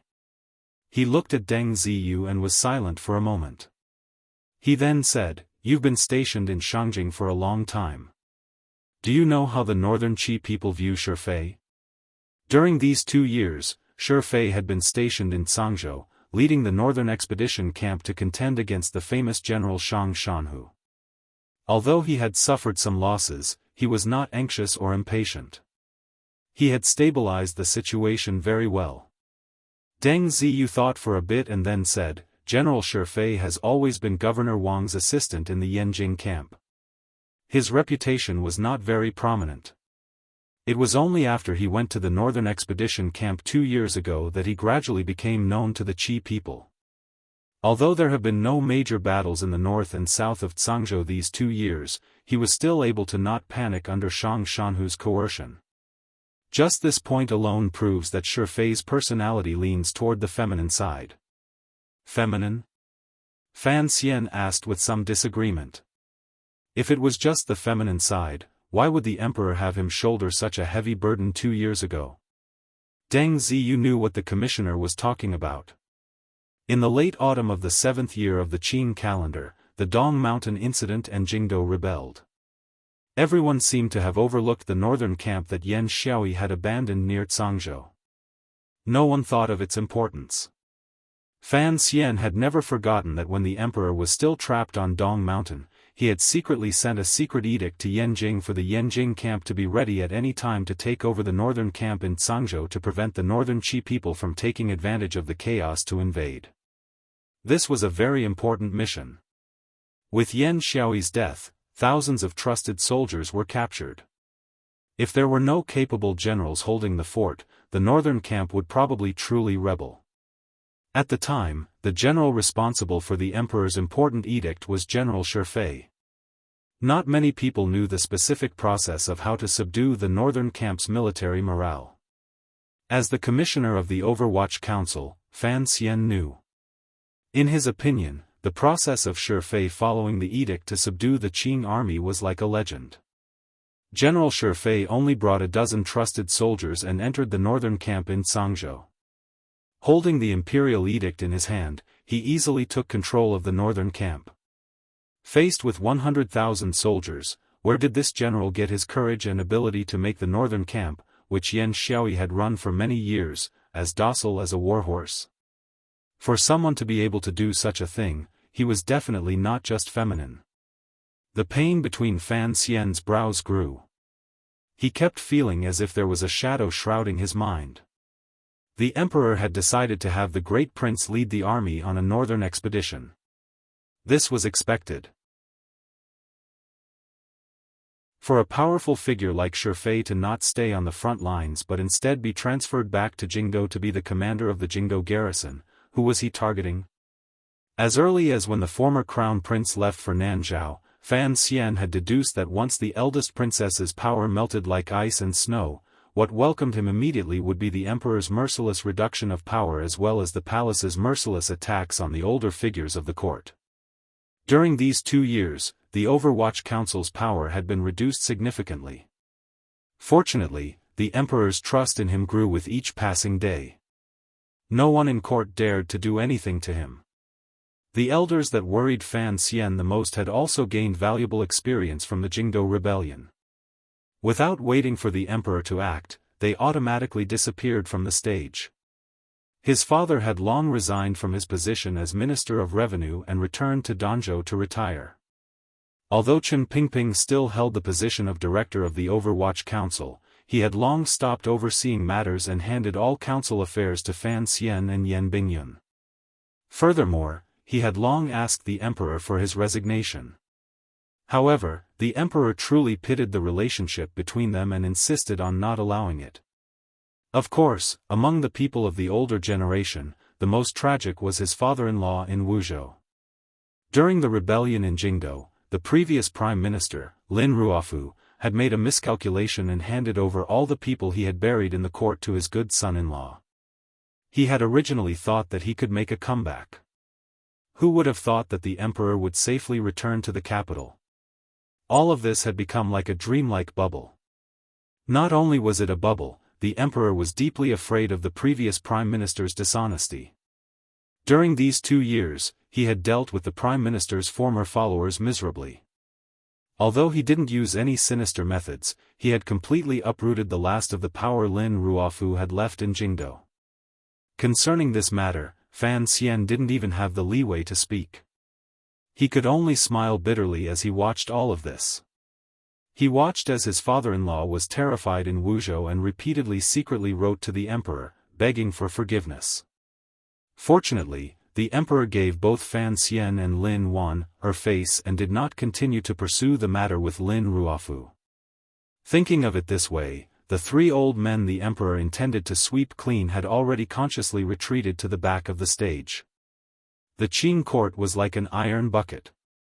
Why had Shi Fei been moved back to Jingdo? Such a powerful figure was not left in the battle to unify the world but had been moved back to the emperor's side. Who was he targeting? Was it him? Fan Xian's heart dimmed. He no longer thought about these questions. Raising his head, he quietly said to Deng Ziyu, "Don't worry about the matters in Jingdo." He paused and then said, "No matter what you hear or know, don't worry about it. You have to remember, you are an official of the Overwatch Council and the Emperor's official. I have placed you in Xiliang now for the sake of the lives of the hundreds of millions of people in Qing Kingdom. If you do this well, everything will be fine." Deng Ziyu was the second person to enter the Qinian unit. He had been personally captured by Wang Qinian. Other than Geezer Wang, he was Fan Xian's most trusted aide. These few years, he had been in Shangjing in northern Qi as the head of the 4th Bureau stationed in northern Qi. He knew that the commissioner was promoting him and felt endless gratitude. Hearing the commissioner's inauspicious words, he couldn't help but be startled and speechless. His eyes were filled with worry. The 3 successive heads of the 4th Bureau's Northern Qi spy network in the Overwatch Council were Yan Bingyun, Wang Qinian, and Deng Ziyu. They were all Fan Xian's most capable assistants. If they didn't get into an accident like Wang Qinian, they would all become the top officials of the Overwatch Council in the future. Fan Xian looked at Deng Ziyu calmly. "The Xiliang matter is very important. You have to handle it well. After you return to the capital, you will hold the position of head of the 4th Bureau. This way, it will be easier to get support from the other 7 bureaus. However, don't worry about the other areas for now. Let Yan Bingyun lead them. Do you understand?" "I understand." Deng Ziyu nodded. "Thank you for your grace. Don't let the Hu people take one step into my territory." Fan Xian stared into his eyes. "I have given up so many people and left you, whom I trust the most, in this desolate Xiliang road for at least 2 years. You know why. Don't disappoint me." Deng Ziyu's heart trembled. He knelt down on one knee and solemnly said, "I will not disappoint your hopes." Fan Xian nodded and didn't say anything more. It was Deng Ziyu's heart that was still filled with emotion. He had followed the commissioner for 5 years but had never seen him give instructions so seriously. What made him feel even more awed was that although Sir Fan Jr. was only a young man in his early 20s, when he gave instructions and did things, he was calm and steady like an old man who had floated in court for decades. He hesitated for a moment and then said, "Concerning Songji Xianling, the news that Songji Xianling was a Haitang would slowly spread out. At least for now, other than Fan Xian, only Deng Ziyu knew this secret." Hearing this request, Fan Xian fell silent and didn't reply for a long time. A dozen days later, the imperial envoy Fan Xian's group of carriages arrived outside Jingdo. 3 days ago, Fan Xian had given an order for all of the guards of honor and other eye-catching things to be removed. This trip to inspect Xiliang by imperial edict was just a formality. The secret plan was the most important. Additionally, there were some small troubles in Jingdo, so Fan Xian didn't want to be too ostentatious. Thus, the imperial envoys' guards of honor changed and became the carriages of the 4th Bureau of the Overwatch Council. There were no problems with the Overwatch Council's travel documents. The soldiers of the City Gate Department also didn't dare provoke them. The group of carriages did not wait for long outside the western city gate before heading inside. Fan Xian lifted a corner of the curtain and unconsciously looked out. He couldn't help but think of the first time he entered the capital and how he had caught a glimpse of Yi Ling, riding in on a horse.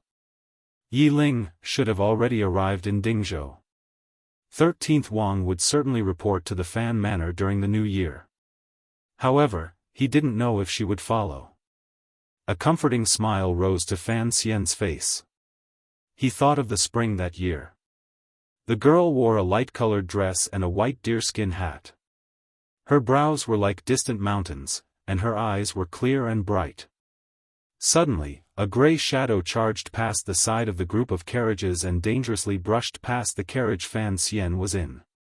This shadow was very fast and almost startled the horses of the Overwatch Council carriages. The situation was very dangerous. The swordsman of the 6th Bureau of the Overwatch Council unconsciously gripped the handles of the metal drills and prepared to act at any moment. However, Fan Xian had already seen the gray shadow clearly and shook his head. It was just a little girl on a horse. There was no need to be so nervous. However, the girl on the horse charged very quickly and completely disregarded the safety of the commoners and farmers waiting outside the city gate. It made Fan Xian involuntarily furrow his brows. The girl on the horse had to be some noble young lady. Otherwise, she wouldn't be so arrogant. Fan Xian stuck his head out of the window and narrowed his eyes at the girl charging through the city gate. He looked at the group startled by her horse, as well as an old farmer who had fallen to the ground in fright. His mood became terrible. There were many reasons for his terrible mood, but one of the most important was that the noble young lady was riding a horse in a dress like Yi Ling. She also wore a white deerskin hat on her head, and it was also the same as Yi Ling's. Whose family is this young lady? Her conduct is so unbearable, Fan Xian asked Mu Feng, beside the carriage. Mu Feng's family worked in the 1st Bureau of Jingdo and was familiar with the members of the noble families in Jingdo. Mu Feng looked at the disappearing horse in the distance and only shook his head to indicate that he didn't know. It was a member of the Qinian unit who had come out of the city to welcome them who said in a low voice, "It should be the young lady of the Wang family." The Wang family? Fan Xian's brows rose slightly. Other than the daughter of Yanjing Governor Wang Zhikuan's family, which other Wang family in Jingdo dared to be so arrogant? 2 years had passed since the Jingdo rebellion. The Yanjing camp had performed exceptionally well in quelling the rebellion. Not only had they helped the emperor clear the entire Dongshan road, but they had also taken control of Yan Xiaoyi's northern expedition camp. Presently, Wang Zhikuan was far away in Yanjing, and Xiaofan had been transferred back to Jingdo. This was the so-called Yanjing faction in the military. It was a time of great imperial favor. It is the young lady of Governor Wang's family. It is said that the governor is grateful for the imperial favor and misses his old home in Jingdo, so he had this young lady return to Jingdo. The present commander of the Jingdo garrison, Xiaofan, was Governor Wang's subordinate in the past. This young lady calls him uncle. It is said that she liked the elegance of the young lady of Jingdo the most, so. The member of the Qinian unit explained in a low voice. A good subordinate would always analyze the situation for the superior to prevent any unnecessary problems. She wants to learn from Yi Ling. The smile at the corner of Fan Xian's lips was slightly strange. The first time I saw Yi Ling, outside the city gates, the people of Jingdo automatically made way for her. I have also never seen my disciple randomly wave a whip to chase people away. Looking at this scene, he gradually understood who the great prince's secondary fey was. His expression gradually darkened. Don't enter the palace first. Go around to Prince Heching's manor.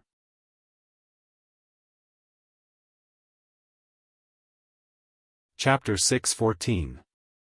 The carriages with the clear Overwatch Council insignia smoothly entered Jingdo's West City Gate. At Shinjuku, the carriages dispersed.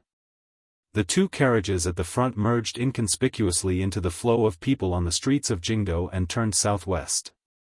In a moment, they left behind the liveliness behind them and entered the noble and quiet east side of the city. In the distance, they could see the beasts of the Fan family's manor. The carriages did not stop. Instead, they turned north.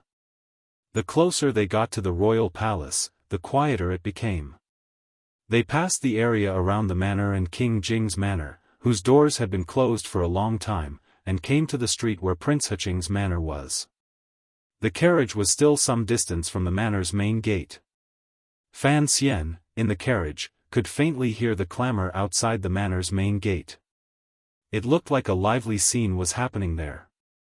He rubbed his itchy nose and thought to himself that he had guessed correctly again. The young lady of the Wang family's face was full of anger. She had indeed come to Prince Heching's manor. As for the emperor's thoughts, Fan Xian had already guessed a bit after seeing the young lady of the Wang family, who was pretending to be Dongshe, outside the city gate. Since the great prince was being forced to take a secondary fey in preparation for the future removal of Wang Fei, then this secondary fey had to be of high birth. Only then would she be able to sit in the position of Wang Fei. Furthermore, this young lady was Wang Zhikuan's beloved daughter. In the future, when the great prince led an army to the north, his father-in-law would lead the Yanjing camp to assist him. On the battlefield, the commander and deputy would not be hindered. It would also be of great benefit to the overall situation. As for whether or not the emperor would worry that the great prince and Wang Zhikuan controlled too many soldiers if the young lady of the Wang family actually became Prince Heching's fey, that was a problem for the future. With the lesson of the second prince, Fan Xian did not think that the emperor would give his sons too many opportunities to let their imaginations run wild.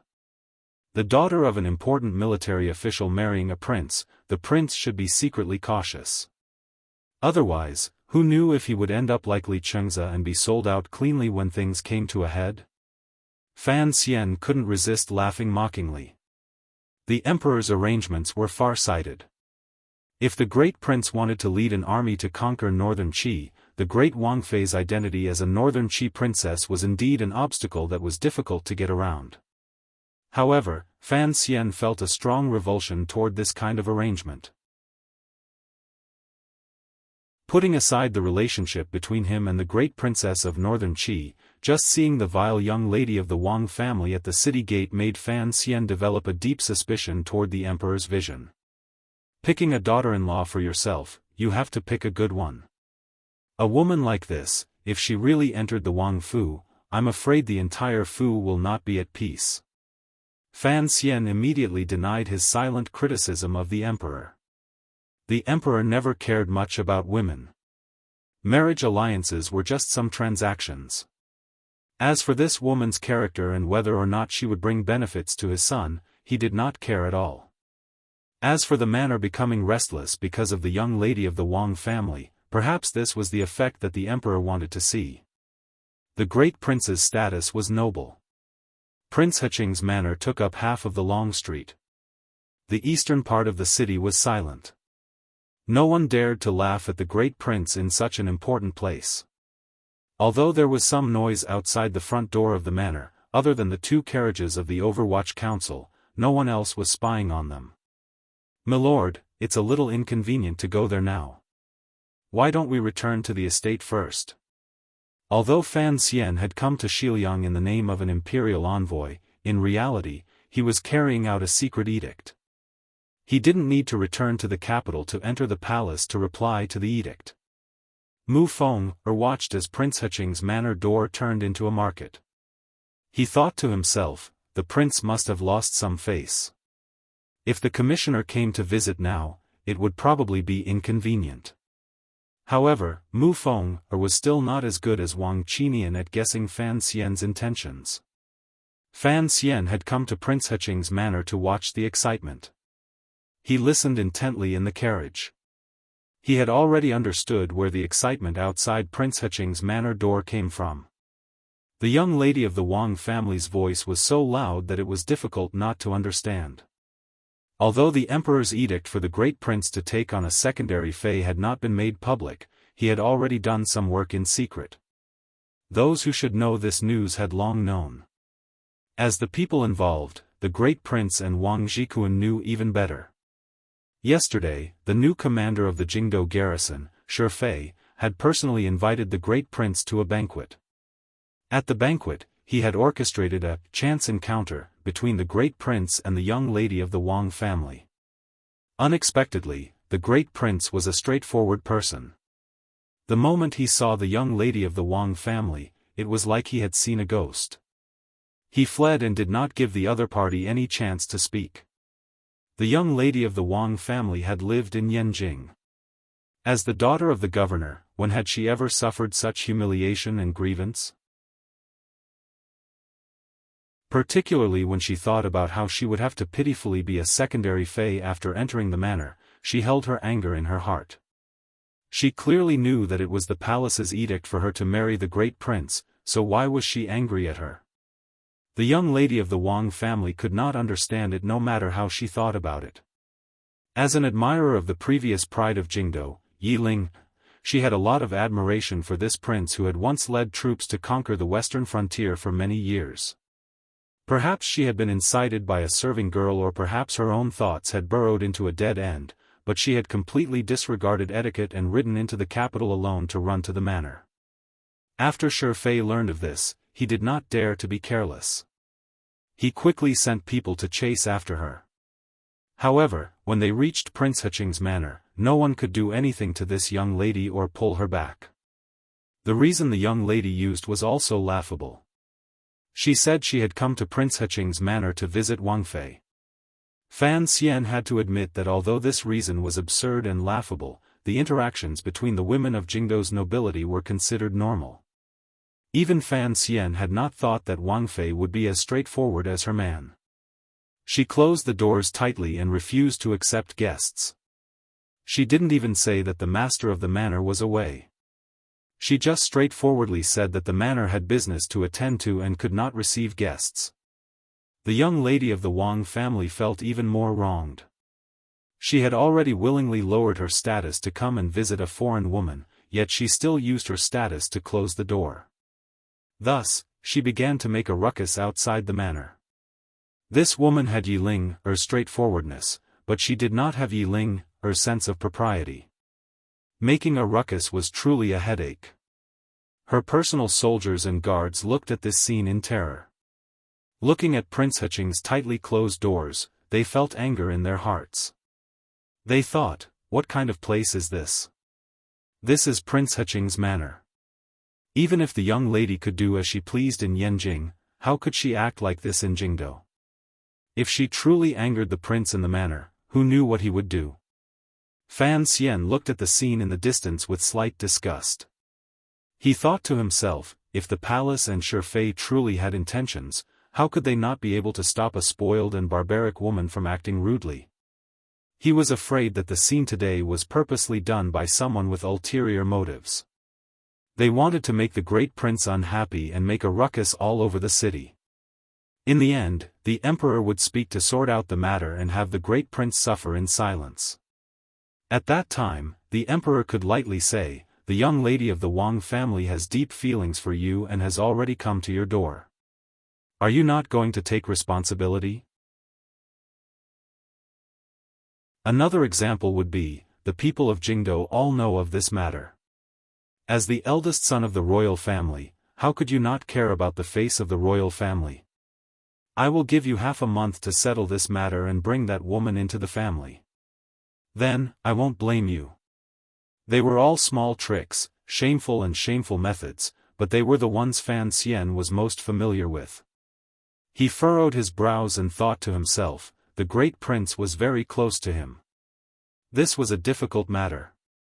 At the very least, he would have to handle the shameful matter in front of him. He ordered Mu Feng, go knock on the door. 2 black carriages drove toward the gate of the mansion. The wheels creaked as if they were a discordant accompaniment to the noble lady's unrelenting and shrewish voice at the gate of the mansion. There were about 30 people surrounding the front door of the manor.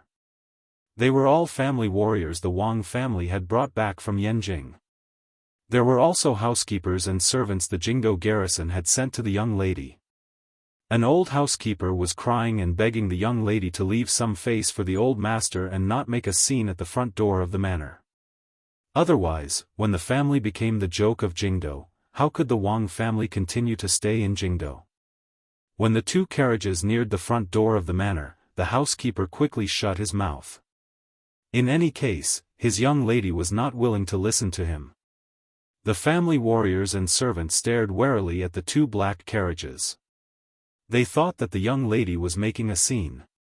If someone saw it and it got out, it would probably not be good. Only the young lady of the Wang family had 1 foot on the stone lion and was pointing at the front door of the manor. She was still displaying the power of a starlet facing the ocean and cursing endlessly. Fan Xian's voice came out of the carriage, "Whose family is this girl? Making a scene in the middle of the street, do you have any manners?" These words were said with the arrogance of one's age and experience. It was also a phrase that Fan Xian had thought of after pondering for a long time in the carriage. After these words were said, the expressions of the people surrounding the front door of the manor changed dramatically. These words appeared normal, but they were unusually vicious. Once they opened, they brought the young lady's current actions to the teachings of the family. It appeared to be criticizing this woman, but in reality, it was directed at the person behind her. A family warrior stared at the 2 carriages and forcefully suppressed his anger. "I wonder which official has arrived." Other than the young lady, there were no idiots in the Wang and Shi families.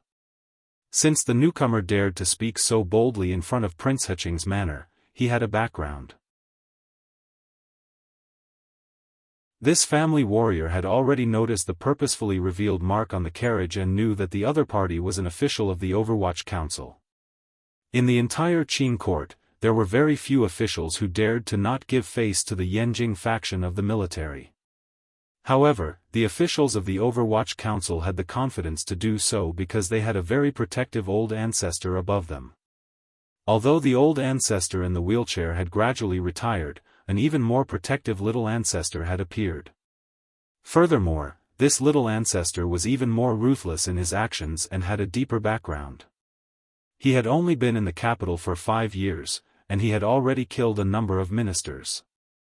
Even people like the crown prince and eldest princess had fallen to his hands. With the protection of such an ancestor, it was understandable that the officials of the Overwatch Council dared to be so arrogant. Before this family warrior returned to the capital, he had received a secret order from the governor that he had to endure and conduct himself in Jingdo. In particular, he could not offend the Overwatch Council. Hearing the person in the carriage mocking the Wang family's teachings, this family warrior was still able to forcefully suppress his anger and maintain his calm as he asked. The person in the carriage did not immediately answer his question. A subordinate lifted the curtain and Fan Xian walked down from the carriage. Among the crowd, he walked to the tightly closed doors of Prince Heching's manor and turned his head to glance at the woman standing on the stone lion. Although the young lady of the Wang family did things irascibly and her tone was harsh, there was something strange about her. It was clear that outsiders had already arrived, but it was as if she did not see them. She still felt wronged and angrily yelled at the manor until she was watched by this young Overwatch Council official for a long time. She glared fiercely at Fan Xian and scolded, "What are you looking at? Close your dog eyes." After these words were said, everyone fell silent. The Overwatch Council subordinates behind Fan Xian stared coldly at the young lady on the stone lion. Mu Feng's expression twisted. It was as if he could go up at any moment and give this woman a beating. The family warrior and housekeeper realized that something was wrong and quickly moved forward, separating Fan Xian and the young lady. The housekeeper lowered his head and repeatedly apologized. The expression of the family warrior was also very awkward. Fan Xian looked at this scene and was increasingly certain of his guess. The young lady of the Wang family must have been provoked by someone to come to make trouble. The Wang family warriors probably still did not know the reason. With such a steady subordinate, only then would Wang Zhikuan be at ease to allow his spoiled daughter to return to the capital. How could he have allowed this young lady to charge into Prince Heching's manor?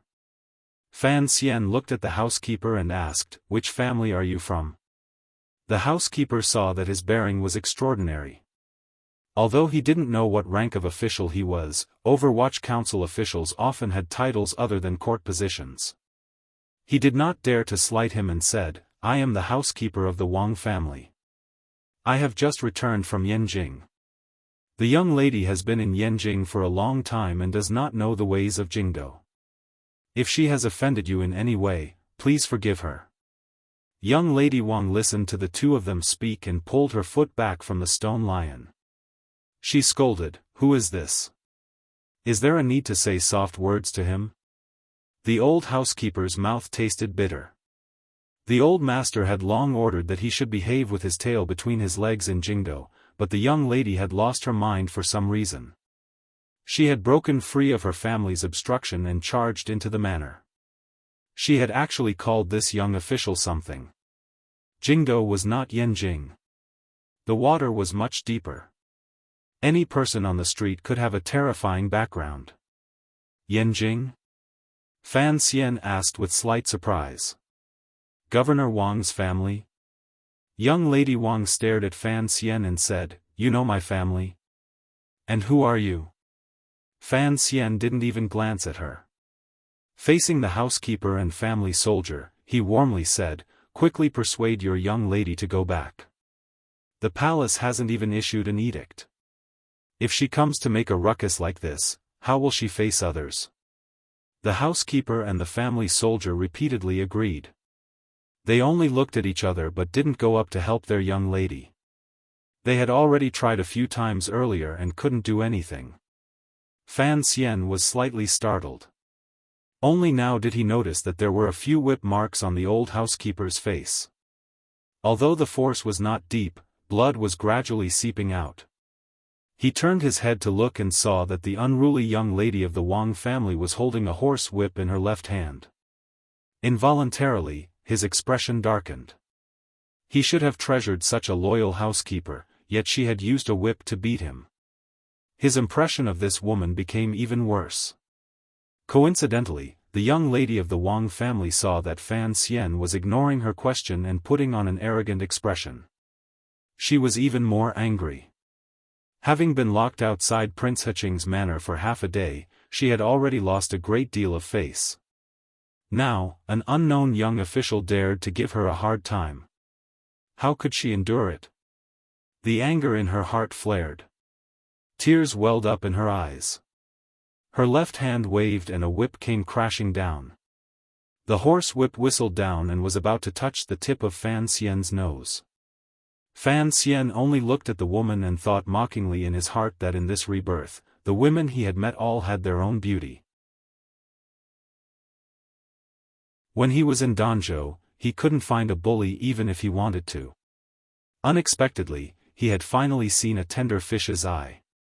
With a cracking sound, a few gusts of cold wind flashed past. The horse whip in the young lady's hand broke into 4 pieces in front of Fan Xian and fell to the ground. How could the swordsmen of the 6th Bureau of the Overwatch Council allow an unruly woman to harm their commissioner? With a flash of cold light, 6 or 7 metal rods surrounded the young lady of the Wang family.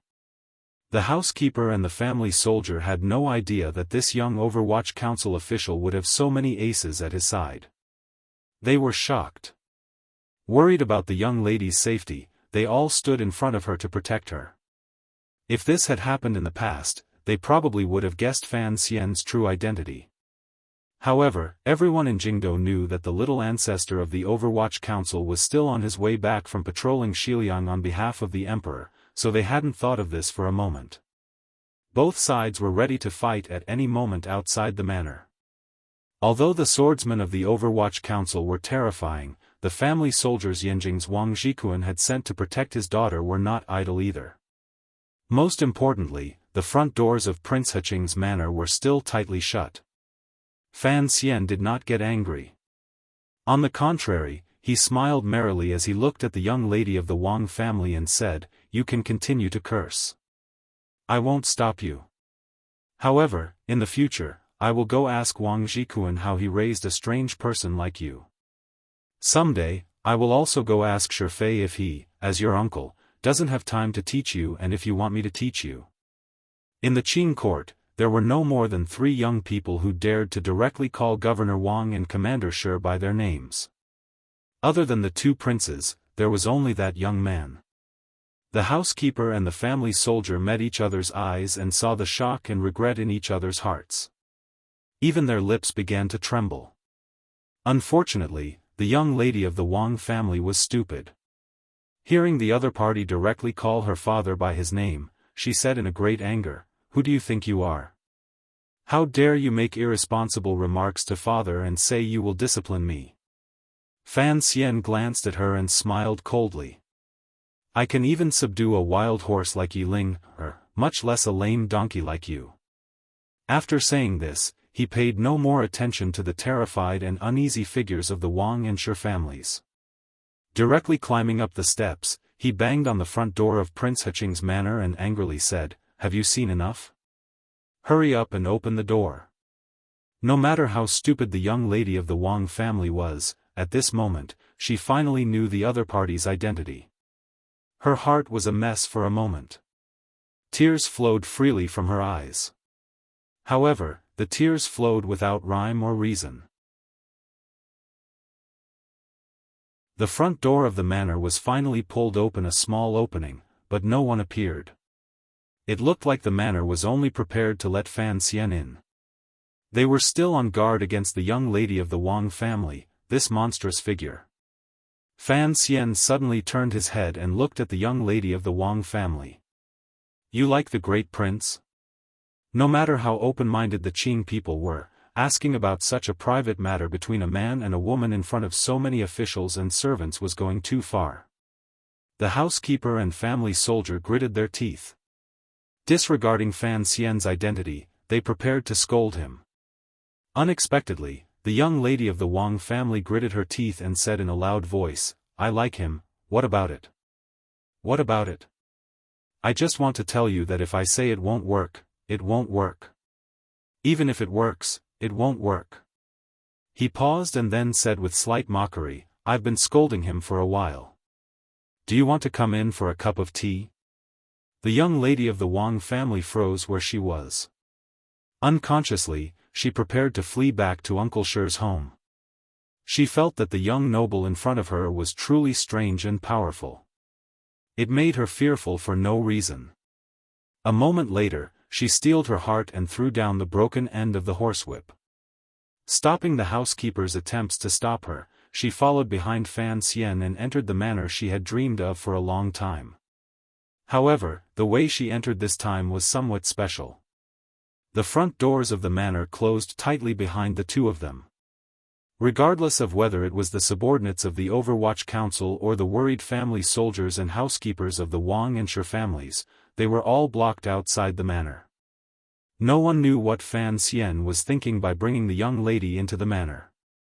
Fan Xian was surprised that the young lady of the Wang family dared to look him in the eye and bravely, or rather recklessly, follow him into the manor. Amidst the surprise, a strange feeling rose in his heart. He thought that although this woman was unruly by nature and did not care for her servants at all, compared to Yiling, her posture of cupping one's heart was much uglier. At least there was something good about Yiling. It was directness that was very different from other young ladies in Jingdo. The palace's edict has yet to come out. Have you thought about your father and Commander Shi's feelings by coming here to make a ruckus? Fan Xian turned his head and chased the housekeeper of the manor to the side. Looking at the young lady of the Wang family, he coldly said, "As a son, filial piety is the most important. Do you know your mistake by making a ruckus today? The young lady of the Wang family stared into Fan Xian's eyes in shock. She knew the identity of the person in front of her and his powerful abilities. She also knew that her favorite young lady of the Yi family was his anonymous disciple. However, she still had not thought that the moment she entered the manor, his first words would be like her father's and begin to lecture her. Her eyes reddened, and she burst into tears. Sobbing, she said, the king called me shameless. You're tuning in to the Xiaofan's Wuxia Tales YouTube channel. Don't forget to subscribe and join us on this journey to catch the most captivating stories.